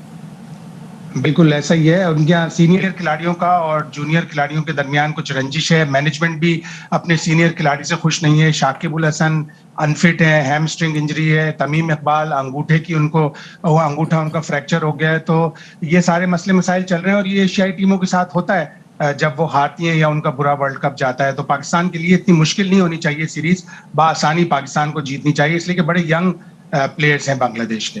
अच्छा जी, बाबर आप हमारे साथ ही मौजूद है। बाबर आजम इस मैच को लेकर कितने एक्साइटेड हैं, क्या तवक्कुआत रखते हैं, क्या उनका कहना है, आपको ज़रा दिखाते हैं। सेमीफाइनल हम हार गए, बिल्कुल उस चीज़ का काफ़ी दुख होता है, पूरी टीम को दुख हुआ। यही टाइम होता है जब आपकी टीम गिरी और आपको बैक की ज़रूरत होती है और वही कोशिश यही है कि उनको बैक किया जाए। हमारा जो वर्ल्ड कप का मोमेंटम चलता आ रहा है उसको हमने कंटिन्यू किया और कोशिश यही है कि हम एक डिफरेंट कॉम्बिनेशन खिलाएं। जो बेंच स्ट्रेंथ है हमारी उसको भी ट्राई आउट किया जाए। होम सीरीज़ है ये, तो उनको आप इजी नहीं ले सकते। टीम काफ़ी अच्छा प्रिपरेशन कर रही है, कंडीशंस को यूटिलाइज कर रही है। बांग्लादेश के अलावा हमारे भी काफी सपोर्टर हैं। अगर हम प्रैक्टिस एरिया में भी जा रहे थे तो लोग हमें देख रहे थे, चेयर अप कर रहे थे। ये सीरीज टू सीरीज अभी फोकस कर रहे हैं। अभी वर्ल्ड कप पे हम प्लानिंग करेंगे जब हम बैठेंगे सब सारे।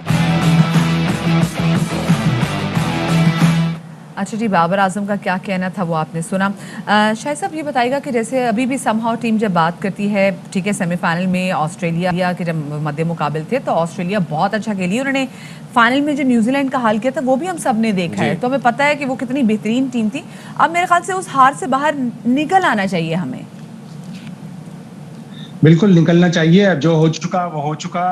5 बड़े अच्छे मैच पाकिस्तान ने जीते थे। सेमीफाइनल में कुछ जो मुझे इतलात मिल रही हैं या जो टीम मैनेजमेंट का ख्याल है कि पाकिस्तान बहुत ओवर कॉशियस था और ओवर कॉशियस होने की वजह से आप ऑस्ट्रेलिया के खिलाफ नहीं जीत सकते। ऑस्ट्रेलिया के खिलाफ आपको एक तो कॉन्फिडेंट होना पड़ता है और आपको जितने एग्रेशन से वो खेलते हैं उससे डबल एग्रेशन से खेलना पड़ता है। लेकिन अब वो बात माजी का हिस्सा हो गई। अब बांग्लादेश की सीरीज है, उसके बाद वेस्ट इंडीज की सीरीज है, PSL है, ऑस्ट्रेलिया की सीरीज है। तो पाकिस्तान के पास क्रिकेट ही क्रिकेट है और ज्यादा दूर नहीं है। दूसरा वर्ल्ड कप भी अब 10-10.5 महीने दूर है ऑस्ट्रेलिया में। उसकी तैयारी शुरू करें, उसके लिए टीम को बिल्डअप करें और यहीं से बिल्डअप करेंगे। पाकिस्तान ने 5 मैच जीते थे। तो शायद भाई यहाँ पर जो चैलेंज है बांग्लादेश के खिलाफ ऑब्वियसली लाइटली नहीं लेना चाहिए क्योंकि पिच स्लो है, फिर उसके बाद होम एडवांटेज भी होगा। तो इसके अंदर आपको लगता है कि would they be sorting some sort of challenge, presenting some sort of challenge for team Pakistan?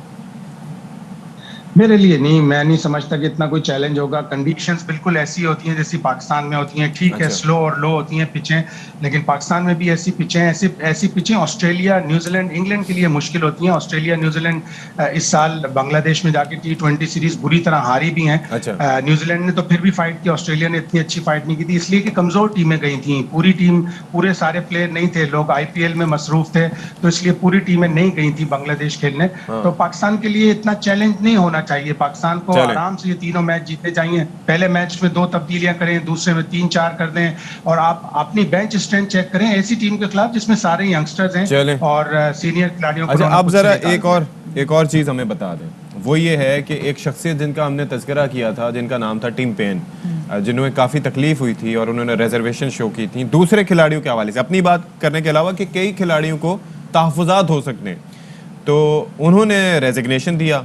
फिर रेजिग्नेशन उन्होंने दे दिया और रेजिग्नेशन क्रिकेट ऑस्ट्रेलिया ने मंजूर भी कर लिया। और फिर जनाब उसके साथ साथ चक्कर ये है कि ये बयान भी जो आप देख सकते हैं कि ICC के सामने ये आया हुआ है कि किस तरीके से ही अनाउंस हिज रेजिग्नेशन, और उसके बाद प्रेस कॉन्फ्रेंस भी की थी और उसके अंदर 4 साल पहले कुछ मैसेजेस का तज़किरा था। तो ये किस तरीके से इस टर्न ऑफ इवेंट को देखते हैं आप, ये क्या हुआ है आखिर?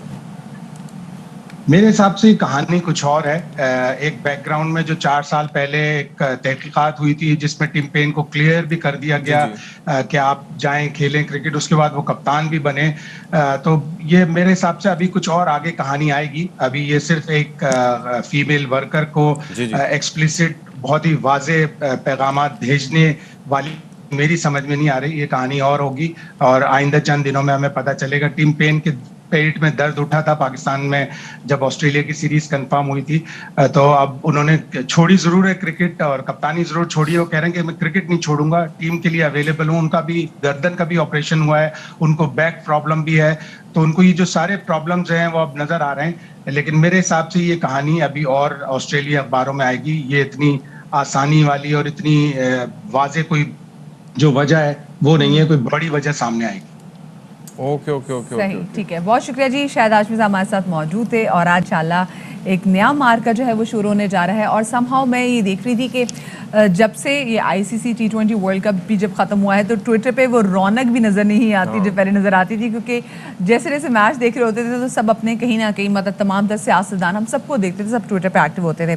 अच्छा, कल ट्वीट की है बड़ी जज्बाती मैथ्यू हेडन साहब ने, जो बैटिंग कोच भी है हमारी कौमी क्रिकेट टीम के। उन्होंने ट्वीट में बताया है कि वो इस वक्त ब्रिस्बेन में क्वारंटीन में हैं और साथ में उन्होंने कहा कि मेरा दिल लेकिन ढाका में मौजूद है। पाकिस्तान क्रिकेट टीम के तमाम खिलाड़ियों और स्पोर्ट्स स्टाफ के साथ मेरा दिल जो है वो जुड़ा हुआ है और मेरी तमाम नेक तमन्नाएं पाकिस्तान क्रिकेट टीम के साथ है। शाबाश लड़कों, छा जाओ, पाकिस्तान जिंदाबाद। और मजे की बात ये उर्दू में कमाल है, मतलब उन्होंने ट्रांसलेट किया, फिर उसके बाद ये ट्वीट किया and he had a good bond with our team.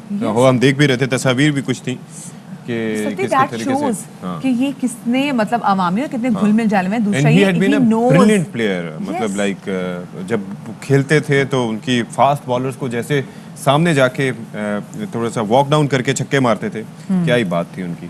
और अब उन्होंने कोचिंग में भी अपना झंडा गाड़ा है, तो दिस इज गुड, अच्छी बात है और आगे भी आए तो बड़ा अच्छा बात होगी पाकिस्तानी क्रिकेट के लिए। अच्छा जी, कुछ दिन पहले हमने एक अंदोहनाक वाक़े के हवाले से बात की थी जो कि इस्लामाबाद के मेट्रो स्टेशन में पेश आया था। मेट्रो स्टेशन से मुत्तसिल एक वॉशरूम था जहां से एक बच्ची की लाश मिली थी। 12 साल की मासूम बच्ची थी जिसको कत्ल किया गया था और ख़बर ये भी सामने आई थी कि उसका रेप भी किया गया था। अच्छा, ये वो मेट्रो स्टेशन था जो कि बना हुआ तो था लेकिन आबाद नहीं था, लेकिन उसके अंदर भी हमने कई सवाल उठाए थे कि जहाँ पर चप्पा चप्पा CCTV कैमरास की जद में है और जहाँ पर सेफ सिटी के कैमरे भी मौजूद हैं, तो ऐसा क्यों कर मुमकिन हुआ? अभी ये कहा गया है, ये बताया जा रहा है कि बच्ची को कत्ल करने वाला उसका सगा बाप है। बिल्कुल जी, इसी हवाले से मज़ीद तफसीला जानेंगे। हमारे नुमाइंदे जुल्करनैन हमारे साथ मौजूद हैं। जुल्करनैन, ये कैसे इल्म हुआ कि बच्ची को कत्ल करने वाला खुद बच्ची का अपना बाप ही था? जी बिल्कुल, जिस दिन ये वाक़या हुआ तो उस दिन एक तो पता नहीं चल रहा था कि बच्ची के जो वारिस हैं वो कौन हैं, और जब सोशल मीडिया पे मुसलसल और मास मीडिया पे ये खबरें चली तो उसके बाद कराची से जो उस बच्ची के रिलेटिव थे उन्होंने फ़ोन करके उसके वालिद को बताया। हालांकि वालिद के मुताबिक के वो गोल्डा दरबार पर गए थे और रात को जो है बच्ची मेरे पास सोई हुई थी और सुबह जब उठा हूँ तो बच्ची नहीं थी। चाहिए तो उसको ये कि फौरी तौर पे पुलिस को इत्तला देता, लेकिन उसने मुकम्मल तौर पे खामोशी इख्तियार रखी। तो जैसे ही वो सामने आया कि जी मैं उसका वालिद हूँ जिसका नाम वाजिद बताया गया है, फिर उसके बाद जो है उससे तफ्तीश का सिलसिला शुरू किया है। तो अभी जो ये बात सामने आई है कि बच्ची के वालिद ने ही कत्ल किया है। अभी डीएनए टेस्ट की जो रिपोर्ट आना बाकी है, जिसकी वजह से पुलिस अभी खामोश भी है। उनका ये कहना है कि रिपोर्ट आ जाए फिर हतमी तौर पे हम ऑफिशियली इसको अनाउंस करेंगे कि यही तो ज़ुल्करनैन ये हमें साथ ही बताइए कि ये बाप सामने आए तो बाकी फैमिली मेंबर्स, बच्ची की माँ, बहन, भाई, कोई और रिश्तेदार, अजीज़ व अकारिब कोई सामने आए अब तक? ये अभी तक कोई और सामने नहीं आया, सिर्फ इस बच्ची का बाप ही सामने आया था। और वो भी सामने इस वजह से आया कि जब उनके रिश्तेदारों को पता चला कि ये बच्ची जो है वो उनकी है, और उन्होंने फिर उसके बाप को बताया कि भाई ये बच्ची जो है ये मिली है पुलिस को और पुलिस वर्षा को ढूंढ रही है, तो आप लोगों ने क्यों नहीं रब्ता किया? जो हमारे नाज़रीन हमें देख रहे हैं, जब हमने उनके लिए खबर ब्रेक की थी तो हमने उनको बताया था कि कैसे मेट्रो स्टेशन से इस्लामाबाद के जहाँ का एंट्री और एग्जिट दोनों बंद थी और काफ़ी से बंद पड़ा हुआ था, वहाँ पर बच्ची की लाश मिली है, बच्ची का रेप हुआ है। ये मेडिकल रिपोर्ट से बात सामने आई थी और जो डीएनए के लिए जो सैंपल्स थे वो लाहौर में जो फॉरेंसिक सेंटर है वहाँ पे भिजवा दिए गए थे। तो ये हमारी इनिशियल खबर थी। अब आप जैसे पता चला है कि बच्ची का बाप ही उसका कातिल है, तो जो रेप की बात की जा रही थी जो कि मेडिकल रिपोर्ट में भी सामने आया, क्या वो बात भी साबित हो सकी? अभी तक पता चला है रेप किसने किया था बच्ची का? जी इसी वजह से ही पुलिस खामोश है कि डीएनए की रिपोर्ट आ जाए तो उससे, क्योंकि कुछ एविडेंस जो है वो मिले थे तो वो डीएनए के लिए ही भिजाए हैं फोरेंसिक के लिए, ताकि उनकी रिपोर्ट आ जाए फिर हतमी तौर पे ये क्लियर हो सकेगा कि क्या इसके बाप ने सिर्फ मारा है या ज्यादती करने वाला कोई और है। तो उस हवाले से जो है वो पुलिस एहतियात से काम ले रही है और ये कह रही है कि रिपोर्ट जब तक नहीं आती तो हम ज्यादती के हवाले से मजीद नहीं बता सकते किसने ज्यादती की है। बहरहाल एक चीज ये क्लियर होगी है कि बच्ची को मारने वाला उसका बाप ही है। अब वजह क्या है उस हवाले से जो तफ्तीश है वो जारी है कि वजूहात भी मालूम की जा सके कि इस बच्ची को मारने की वजह क्या थी और ये गोल्डा में बच्ची को अकेले लेकर क्यों गया था, वहाँ दरबार पर क्यों रहा था। इस हवाले से जो सारी तफ्तीश है वो जारी है।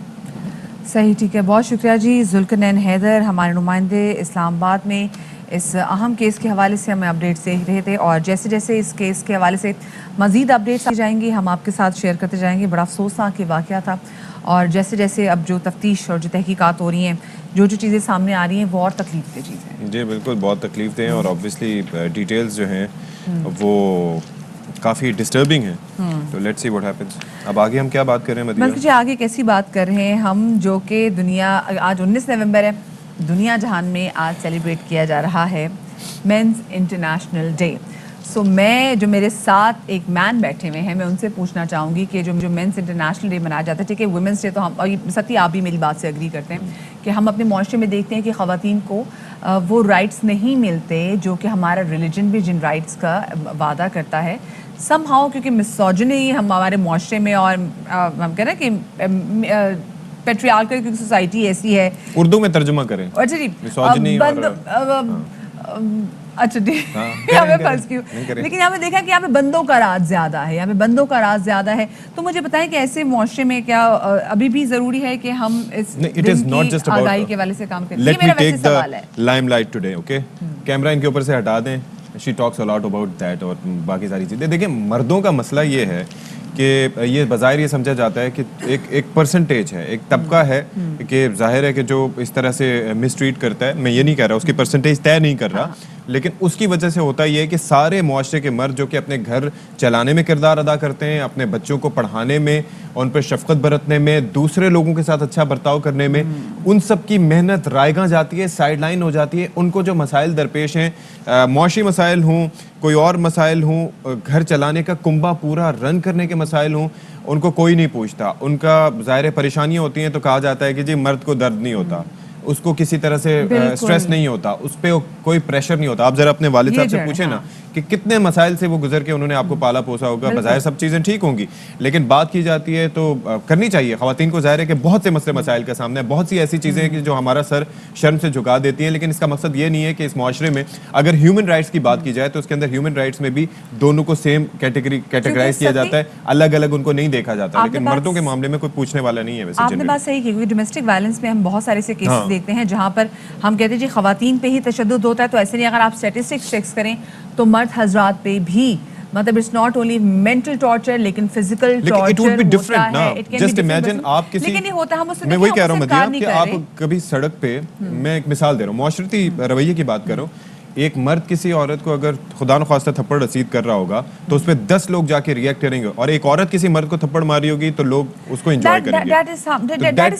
That shows the mentality. That shows the mentality. Also, that is something else. हम यहाँ पे ऐसा नहीं कि हमें पता नहीं कि यहाँ पे औरत जो घर से बाहर निकलती है उसको बस स्टॉप पे, बसों के अंदर किन हरासमेंट का जो है वो सामना करना पड़ता है। खैर जी, लेकिन हमारे साथ डॉक्टर मुइज़ मौजूद हैं, माइंड साइंटिस्ट एक्सपर्ट, उनसे बात करेंगे। डॉक्टर साहब, बहुत शुक्रिया आपका कि आपने बाखबर सवेरा को वक्त दिया। जैसे भी सती भी बात कर रहा था डॉक्टर साहब कि हमारे यहाँ हमारे मुआशरे में मसला ये है कि हमने अपने, जब हमारे घर में बेटा पैदा होता है और बचपन से हम उसको कहते हैं पहले तो रोना नहीं, और फिर हम उसको ये सिखाते हैं कि बेटा मर्द को दर्द नहीं होता, जिसकी वजह से बहुत सारी ऐसी चीज़ें, बहुत सी ऐसी परेशानियाँ हमारे मर्द हजरात जो हैं वो अपने अंदर ही एब्जॉर्ब कर लेते हैं कि नहीं, मैं किसी भी तरीके से अपनी को वीकनेस शो नहीं कर सकता। क्या ये रवैया दुरुस्त है? बिस्मिल्लाहिर्रहमानिर्रहीम जी। देखिए, रवैया तो डेफिनेटली दुरुस्त नहीं है। मर्द में वही जज्बात है, वही तकलीफ उसको होती है, उसे भी रोना आता है, उसे भी प्यार आता है। अगर उसे प्यार आता है तो उसे डेफिनेटली नफरत भी होती है, रोना भी आता है।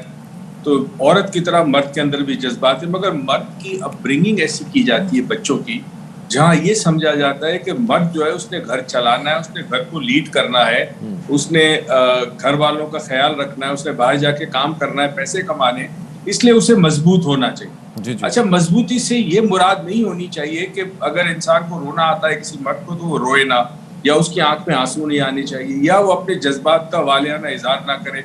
ये सब चीजें माशरे में कमजोरी समझी जाती है। ये बेसिकली बिलखुसूस हमारे जो मशरिक का माशरा है इसमें ये चीज ज्यादा है, मगरिब के माशरे में आपको इतनी नहीं मिलेगी जी। तो मेरे ख्याल में असल जो इशू है वो ये है कि चूंकि माँ बाप की इसी तरह तरबियत हुई है घर के अंदर, उस घर के अंदर बच्चे की भी वही तरबियत होगी।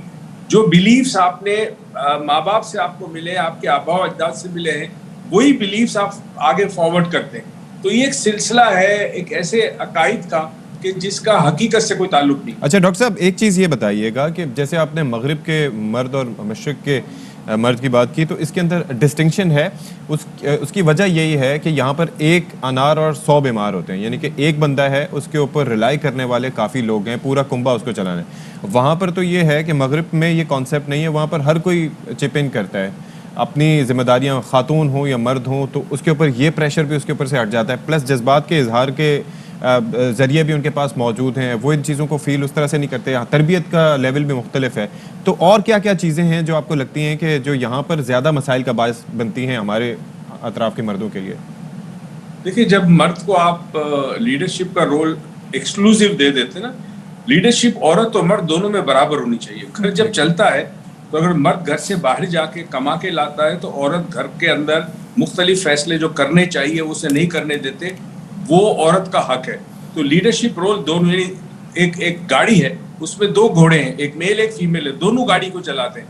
मगर हमारे यहाँ ये समझा जाता है कि चूंकि मर्द ही सब कुछ है तो उस हवाले से फिर औरत के बहुत सारे हुकूक पामाल होते हैं, यानी औरत को वो मकाम नहीं दिया जाता। आप देखिए, घर के अंदर अगर बेटा और बेटी है तो जो एजुकेशन पे खर्चा बेटे के लिए किया जाता है, वहाँ कोशिश की जाती है कि बेटी को ज्यादा पढ़ाया ना जाए, या अगर बहुत कम घर होते हैं जहाँ बेटी को पढ़ाया भी जाता है, डेफिनेटली मैं जनरलाइजेशन में बात कर रहा हूँ, तो होता ही है कि ये जो सोच है कि मर्द अफजल है, मर्द बड़ा है, मर्द बरतर है, औरत पैर की जूती है, इस सोच की वजह से आपकी बेटियों को जो मकाम मिलना चाहिए माशरे में वो नहीं मिलता। तभी सड़क के ऊपर एक बंदा उठा के किसी बेटी के साथ या किसी बच्ची के साथ ज्यादती कर जाता है, बदतमीजी कर जाता है वो इसलिए कि उसके जहन में ये है कि मैं बरतर हूँ, मैं आला हूँ, मैं ज्यादा ताकतवर हूँ, मेरे ऑल्सो हुकूक ज्यादा है। दिस इज द परसेप्शन जिसकी वजह से हमारी बच्चियां सफर भी करती हैं।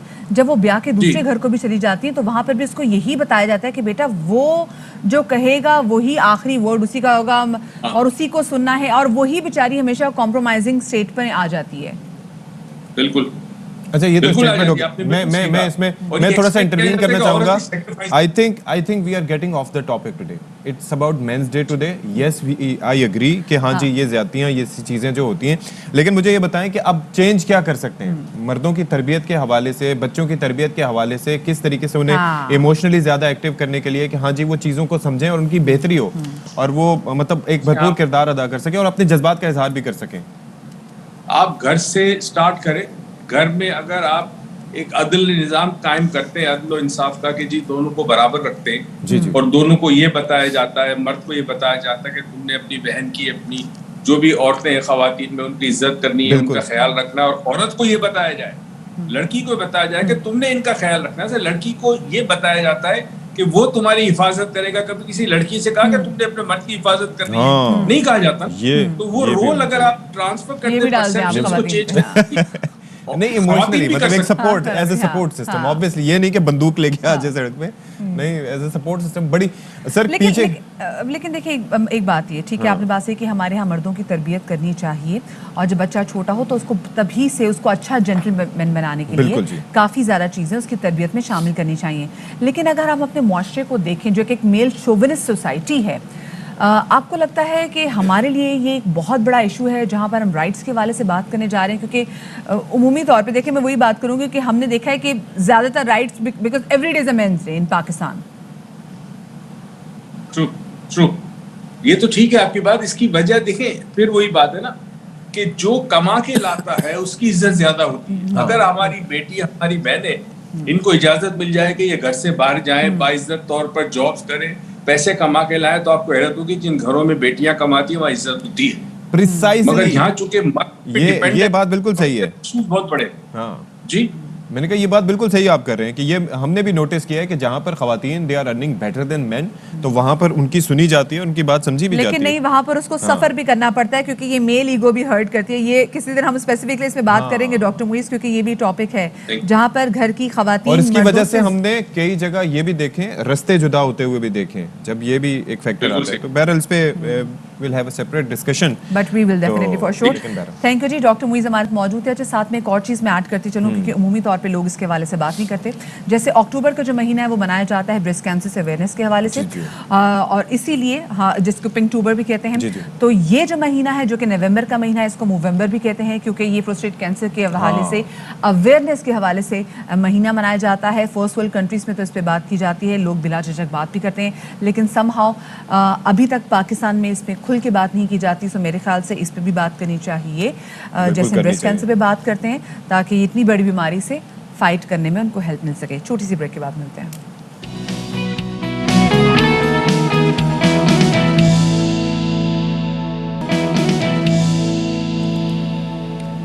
जी तो वेलकम बैक। और अभी आपको बताएं कि भारतीय वजीर आजम नरेंद्र मोदी का यू टर्न, किसानों के सामने घुटने टेक दिए। मोदी ने भारतीय कौम से खिताब में ज़रूरी कवानीन वापस लेने का अब कर दिया है ऐलान। नरेंद्र मोदी ने साथ में ये भी कहा है कि रवा माह के आखिर में कवानीन के खात्मे का आईनी मरहला मुकम्मल किया जाएगा। किसान एहतजाज ख़त्म करके अपने घरों को वापस जाएं। और ये जो धरना, ये जो एहतजाज था, ये किसानों का बहुत अरसे से जारी सारी था।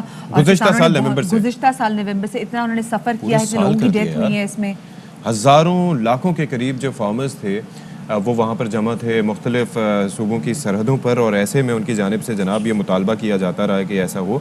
तो आज उनको अब से कुछ देर पहले जब हम अपना मॉर्निंग शो कर रहे थे और उस वक्त पता चला कि जी नरेंद्र मोदी साहब कौम से खिताब करें, और कौम से खिताब में उन्होंने कहा कि जनाब ये जो 3 कवानीन लाए गए थे, चूँकि इससे किसानों की एक बड़ी तादाद जो है वो मुत्तफिक नहीं थी, तो इसलिए अब उनको हम वापस लेने की बात करते हैं। तो इस पर आपकी कमेटी बनाई जाएगी। लेकिन आप देखिए पूरे एक साल में कितना नुकसान हुआ किसान बिरादरी का। वो जो अपने घर बार छोड़ के, जो अपने ट्रैक्टर लेकर आके वहाँ पर खड़े रहे, और उन्होंने भूख भी देखी, उन्होंने काफ़ी मुश्किलात भी देखी। और गंदम की जो इमदादी कीमत का हम तज़किरा करते हैं ना, उसका बेसिकली उनका एक बड़ा मुतालबा था कि मिनिमम जो प्रोक्योरमेंट प्राइस है वो उनके लिए तय होनी चाहिए, ताकि भाई जो ये ना हो कि हर कोई अपनी मर्जी से जाके वहाँ से लेके जाता रहे। और दिल्ली की तरफ उन्होंने मार्च किया, क्या क्या नहीं हुआ, किस तरीके से उन्हें तशद्दुद का निशाना बनाया गया और इस सारे एहतजाज को दहशतगर्दी से ताबीर करने की कोशिश की गई, लेकिन ये कि वो अपनी हिम्मत नहीं हारी। देखा कि उनके अपने स्टार्स ने नहायत ही इनसेंसिटिव किस्म के कमेंट्स जो हैं वो दिए सिर्फ और सिर्फ इसलिए ताकि जो वहाँ की शिद्दत पसंदी है और उसको बूस्ट करने के लिए और साथ में जो नफरत को मजीद फैलाने के लिए हमने देखा कि बहुत सारे फिर जो बेचारे यहाँ पे जो मौजूद थे, विलेजेस मौजूद थे, जो यहाँ पर किसान मौजूद थे, उन्होंने काफ़ी नुकसान भी उठाया, ज़ख्मी भी हुए, कुछ तो जाँ भाग भी हुए, कुछ हलाक भी हुए इसमें जो उनका प्रोटेस्ट था।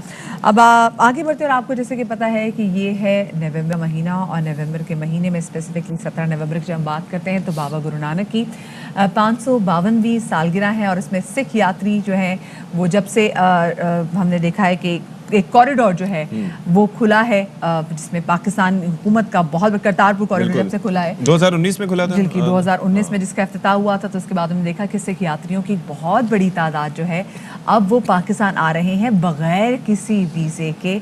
और ये वो दिन है कि हम जिनमें स्पेसिफिकली देखते थे कि दूर से जो उनकी स्पेसिफिकली जगह है वहाँ से ये दूरबीन के ज़रिए इस जगह की मैं उर्दू में खैर कह सकूँ तो वो ज़ियारत किया करते थे आंखों से। तो अब उन बहुत खुश हैं जितनी भी सिख यात्री पाकिस्तान आ रहे हैं और मुसलसल वो पाकिस्तान हुकूमत का खुसूसी तौर पर प्राइम मिनिस्टर इमरान खान का शुक्रिया भी यहाँ पे अदा कर रहे हैं। बिल्कुल जी, शुक्रिया अदा कर रहे हैं। और भारतीय पंजाब के वज़ीर आला भी पहुँचे थे और वैसे तो वो बड़ा तनकीद का निशाना बनाते रहते थे, लेकिन अब यह है कि वहाँ पर पहुँचे। अच्छा, नवजोत सिंह सिद्धू जिनका बड़ा अहम किरदार रहा वो कल पहुँचेंगे, आज 19 है ना, हाँ कल 20 नवंबर को वो पहुंचेंगे। और फिर जाहिर है कि इसी तरीके से बड़ी तादाद में ये जो 4 या 5 किलोमीटर का एक पूरा ट्रैक है, फिर यहाँ पर जो अरेंजमेंट्स किए गए हैं उस पर भी काफ़ी इत्मीनान का इजहार किया जाता है और बड़ी नॉमिनल सी एक फ़ी रखी गई है हुकूमत पाकिस्तान की जानिब से।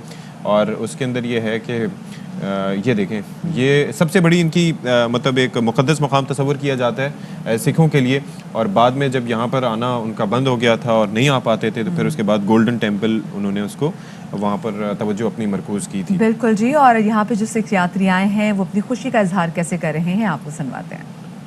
साल में पहली बार आ रहे हैं और इससे इतना वार्म वेलकम मिल रहा है, हर कोई इतना खुश है, इतना प्यार से जी आयानू कर रहे हैं और बहुत एक्साइटमेंट है। पहली बार आ रहे हैं और बार बार आने का मन कर रहा है अभी से।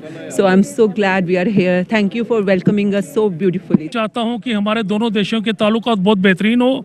जैसे हम लोग यहाँ आ रहे हैं दर्शन करने के लिए, आप लोग हमारे इंडिया में आए, अजमेर शरीफ के निज़ामुद्दीन चिश्ती के, बॉम्बे में हाजी अली है, उनके भी आप लोग आकर दर्शन करें और इंशाअल्लाह दुआ करते हैं कि दोनों जो हमारे देशों की दरार है ये ख़त्म हो। पहली बार पाकिस्तान आ रही हूँ। I am so excited and it feels like we are all one. So thank you so much.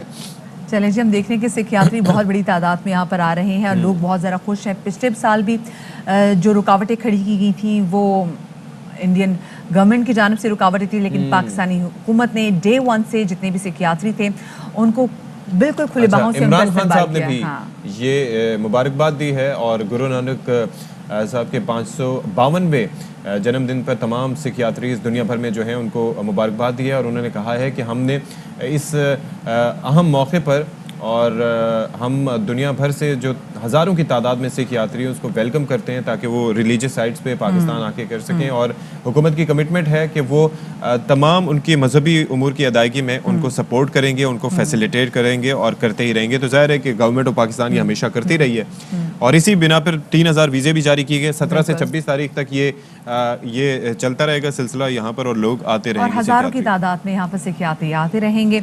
ना सिर्फ ये कि भारत से सिख यात्री आ रहे हैं बल्कि दुनिया भर से सिख यात्री पाकिस्तान आ रहे हैं बाबा गुरु नानक की जन्मदिन की तकरीबात में शिरकत के लिए। इसी वाले से बात करेंगे वज़ीर आज़म के मुआविन ख़ुसूसी बराए बैनुल मज़ाहिब हम आहंगी अल्लामा ताहिर अशरफी साहब से, उनको शामिल गुफ्तगू करेंगे। अल्लामा साहब बहुत शुक्रिया आपका कि आपने बाखबर सवेरा को वक्त दिया। एक बहुत बड़ा दिन है सिख यात्रियों के लिए और बहुत बड़ी तादाद में हज़ारों की तादाद में सिख यात्री पाकिस्तान आ रहे हैं। इनको वेलकम करने के लिए, इनकी हॉस्पिटैलिटी के लिए क्या कुछ इंतजाम किए गए हुकूमत पाकिस्तान की जानिब से?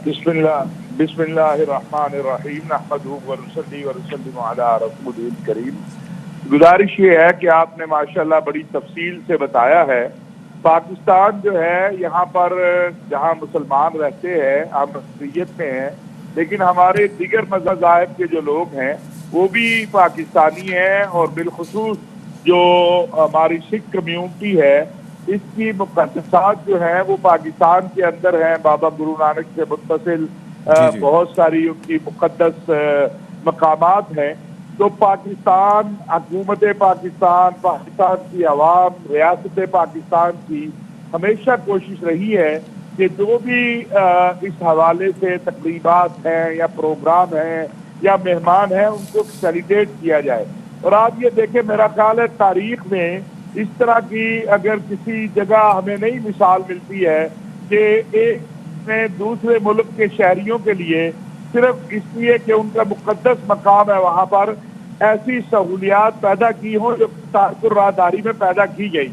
और वज़ीर आज़म पाकिस्तान मोहतरम जनाब इमरान खान साहब ने और हमारे सिपा सलार जनरल कमर जावेद बाजवा साहब ने, आपको मालूम है कि इस हवाले से जितना भी इंतजामात थे, जो कुछ भी था, वो पाकिस्तान के सलामती के इदारों ने, हुकूमत ने मिलकर उनको मुकम्मल किया। और आज आप देखिए, अभी आपने जो आने वाले मेहमान हैं उनके जो जज्बात और एहसास सुनाए हैं, तो ये इस बात का इजहार है कि पाकिस्तान के अंदर बैनुल मज़ाहिब मुकालमा और हमांगी के हवाले से भी और अक़लियतों के हकूक़ के हवाले से भी और जो हमारे बाहर से आने वाले मेहमान हैं जिनके यहाँ पर मुक़द्दसात हैं उनके हवाले से भी कितनी आज़ादी और कितनी कुशादा दिली पाई जाती है। अब हमने तो ये कॉरिडोर खोल के हर तरह की सहूलत पैदा की, लेकिन दुख की बात यह है कि हिंदुस्तान की हुकूमत और हिंदुस्तान जिस अंदाज से सिख जो कम्युनिटी है उसके लिए मुश्किलात पैदा कर रहा है वो भी सबके सामने है। अभी भी आपने देखा कि उन्होंने इजाज़त के मामले में, सफ़र के मामले में जो मुश्किलात पैदा की है। तो हमारी तरफ से हमारे मुकम्मल तौर पर हमारी जो वजारत मज़हबी उमूर बैनुल मज़ाहिब हमांगी है, मतरूका वक्फ इजलास बोर्ड है, बाकी हमारी वजारत दाखिला है, इमिग्रेशन है और खुद जो हमारे मुल्क के अंदर बैनुल मज़ाहिब हमांगी के हवाले से ऑर्गेनाइजेशन है, वो अपने इन मेहमानों को खुशामदीद भी कह रही है और जो सहूलत मुमकिन है वीज़े से लेकर, आप ये देखें कि इतना बड़ी जगह है उसको जिस अंदाज से मैनेज किया गया है, वहाँ की सफाई देखे, वहाँ की सिक्योरिटी देखे, वहाँ पे खाना देखें, तो ये अल्हम्दुलिल्लाह पाकिस्तान और पाकिस्तानियों की कुशादा दिली और बैनुल मसालिक बैनुल मज़ाहिब हमांगी के हवाले से पाकिस्तान के किरदार को बहुत वाज़ेह करता है। ठीक है जी, बहुत शुक्रिया अल्लामा ताहिर अशरफी साहब हमारे साथ मौजूद थे। तफसीलन उन्होंने रोशन डाली कि किस तरह से पाकिस्तान फैसिलिटेट कर रहा है और इसके ज़ाहिर के मनाजिर भी हम अपने नाज़रीन को टेलीविज़न स्क्रीन पर दिखा रहे थे कि किस तरीके से वहाँ पर अरेंजमेंट्स किए गए हैं और बड़ी तादाद में लोग आ रहे हैं और पाकिस्तान का ये इक़दाम दुनिया भर में बड़े मुस्बत तौर पर देखा जा रहा है। बिल्कुल जी, यहाँ पे छोटी सी ब्रेक ले रहे हैं, हमारे साथ रहिएगा।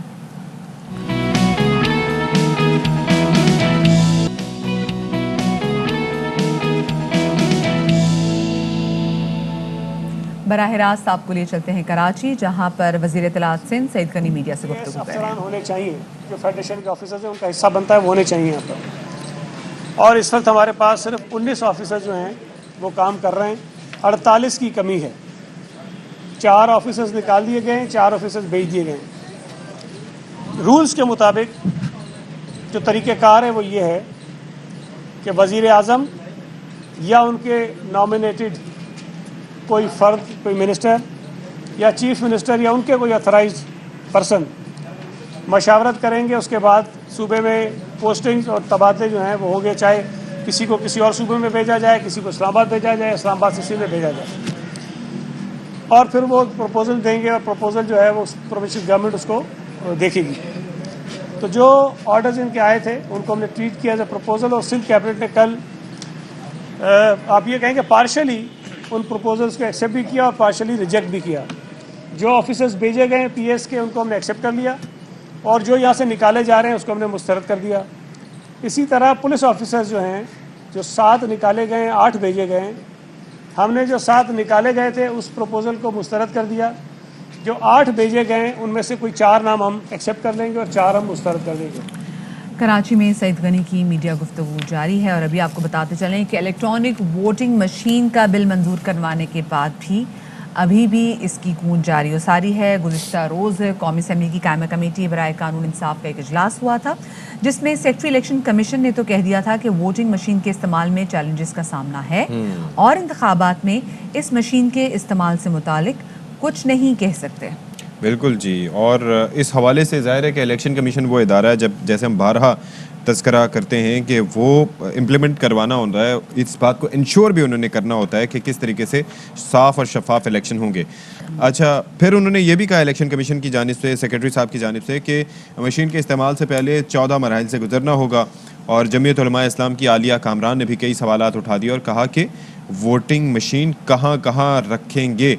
अच्छा, कहा यह जा रहा है अच्छी खासी तादाद जो है, कहा यह जा रहा है कि 1,90,00,000 के करीब जो है वो वोटिंग मशीन्स दरकार होंगी और उसके ऊपर न जाने कितने अरब रुपया लगेंगे, 1.25 खरब रुपए, क्योंकि भारत का एक्सपीरियंस हमारे सामने है ना कि उन्होंने जब उसको किया था तो उनको इतने पैसे लगे थे, और जहाँ पर इंटरनेट नहीं होगा वहाँ पर कैसे रखी जाएगी। तो बहुत से सवालात हैं जिनका जवाब अभी चाहिए। बिल्कुल जी। और दूसरी जानिब हम ये देखते हैं कि गुज़िश्ता रोज़ वज़ीर-ए-आज़म इमरान खान ने एक तकरीब के दौरान ईवीएम की मंजूरी पर खुशी का इजहार किया था और कहा था कि इस तरह वोट चोरी जो है मुमकिन नहीं होगी। क्या कहना था, आपको सुनवाते हैं।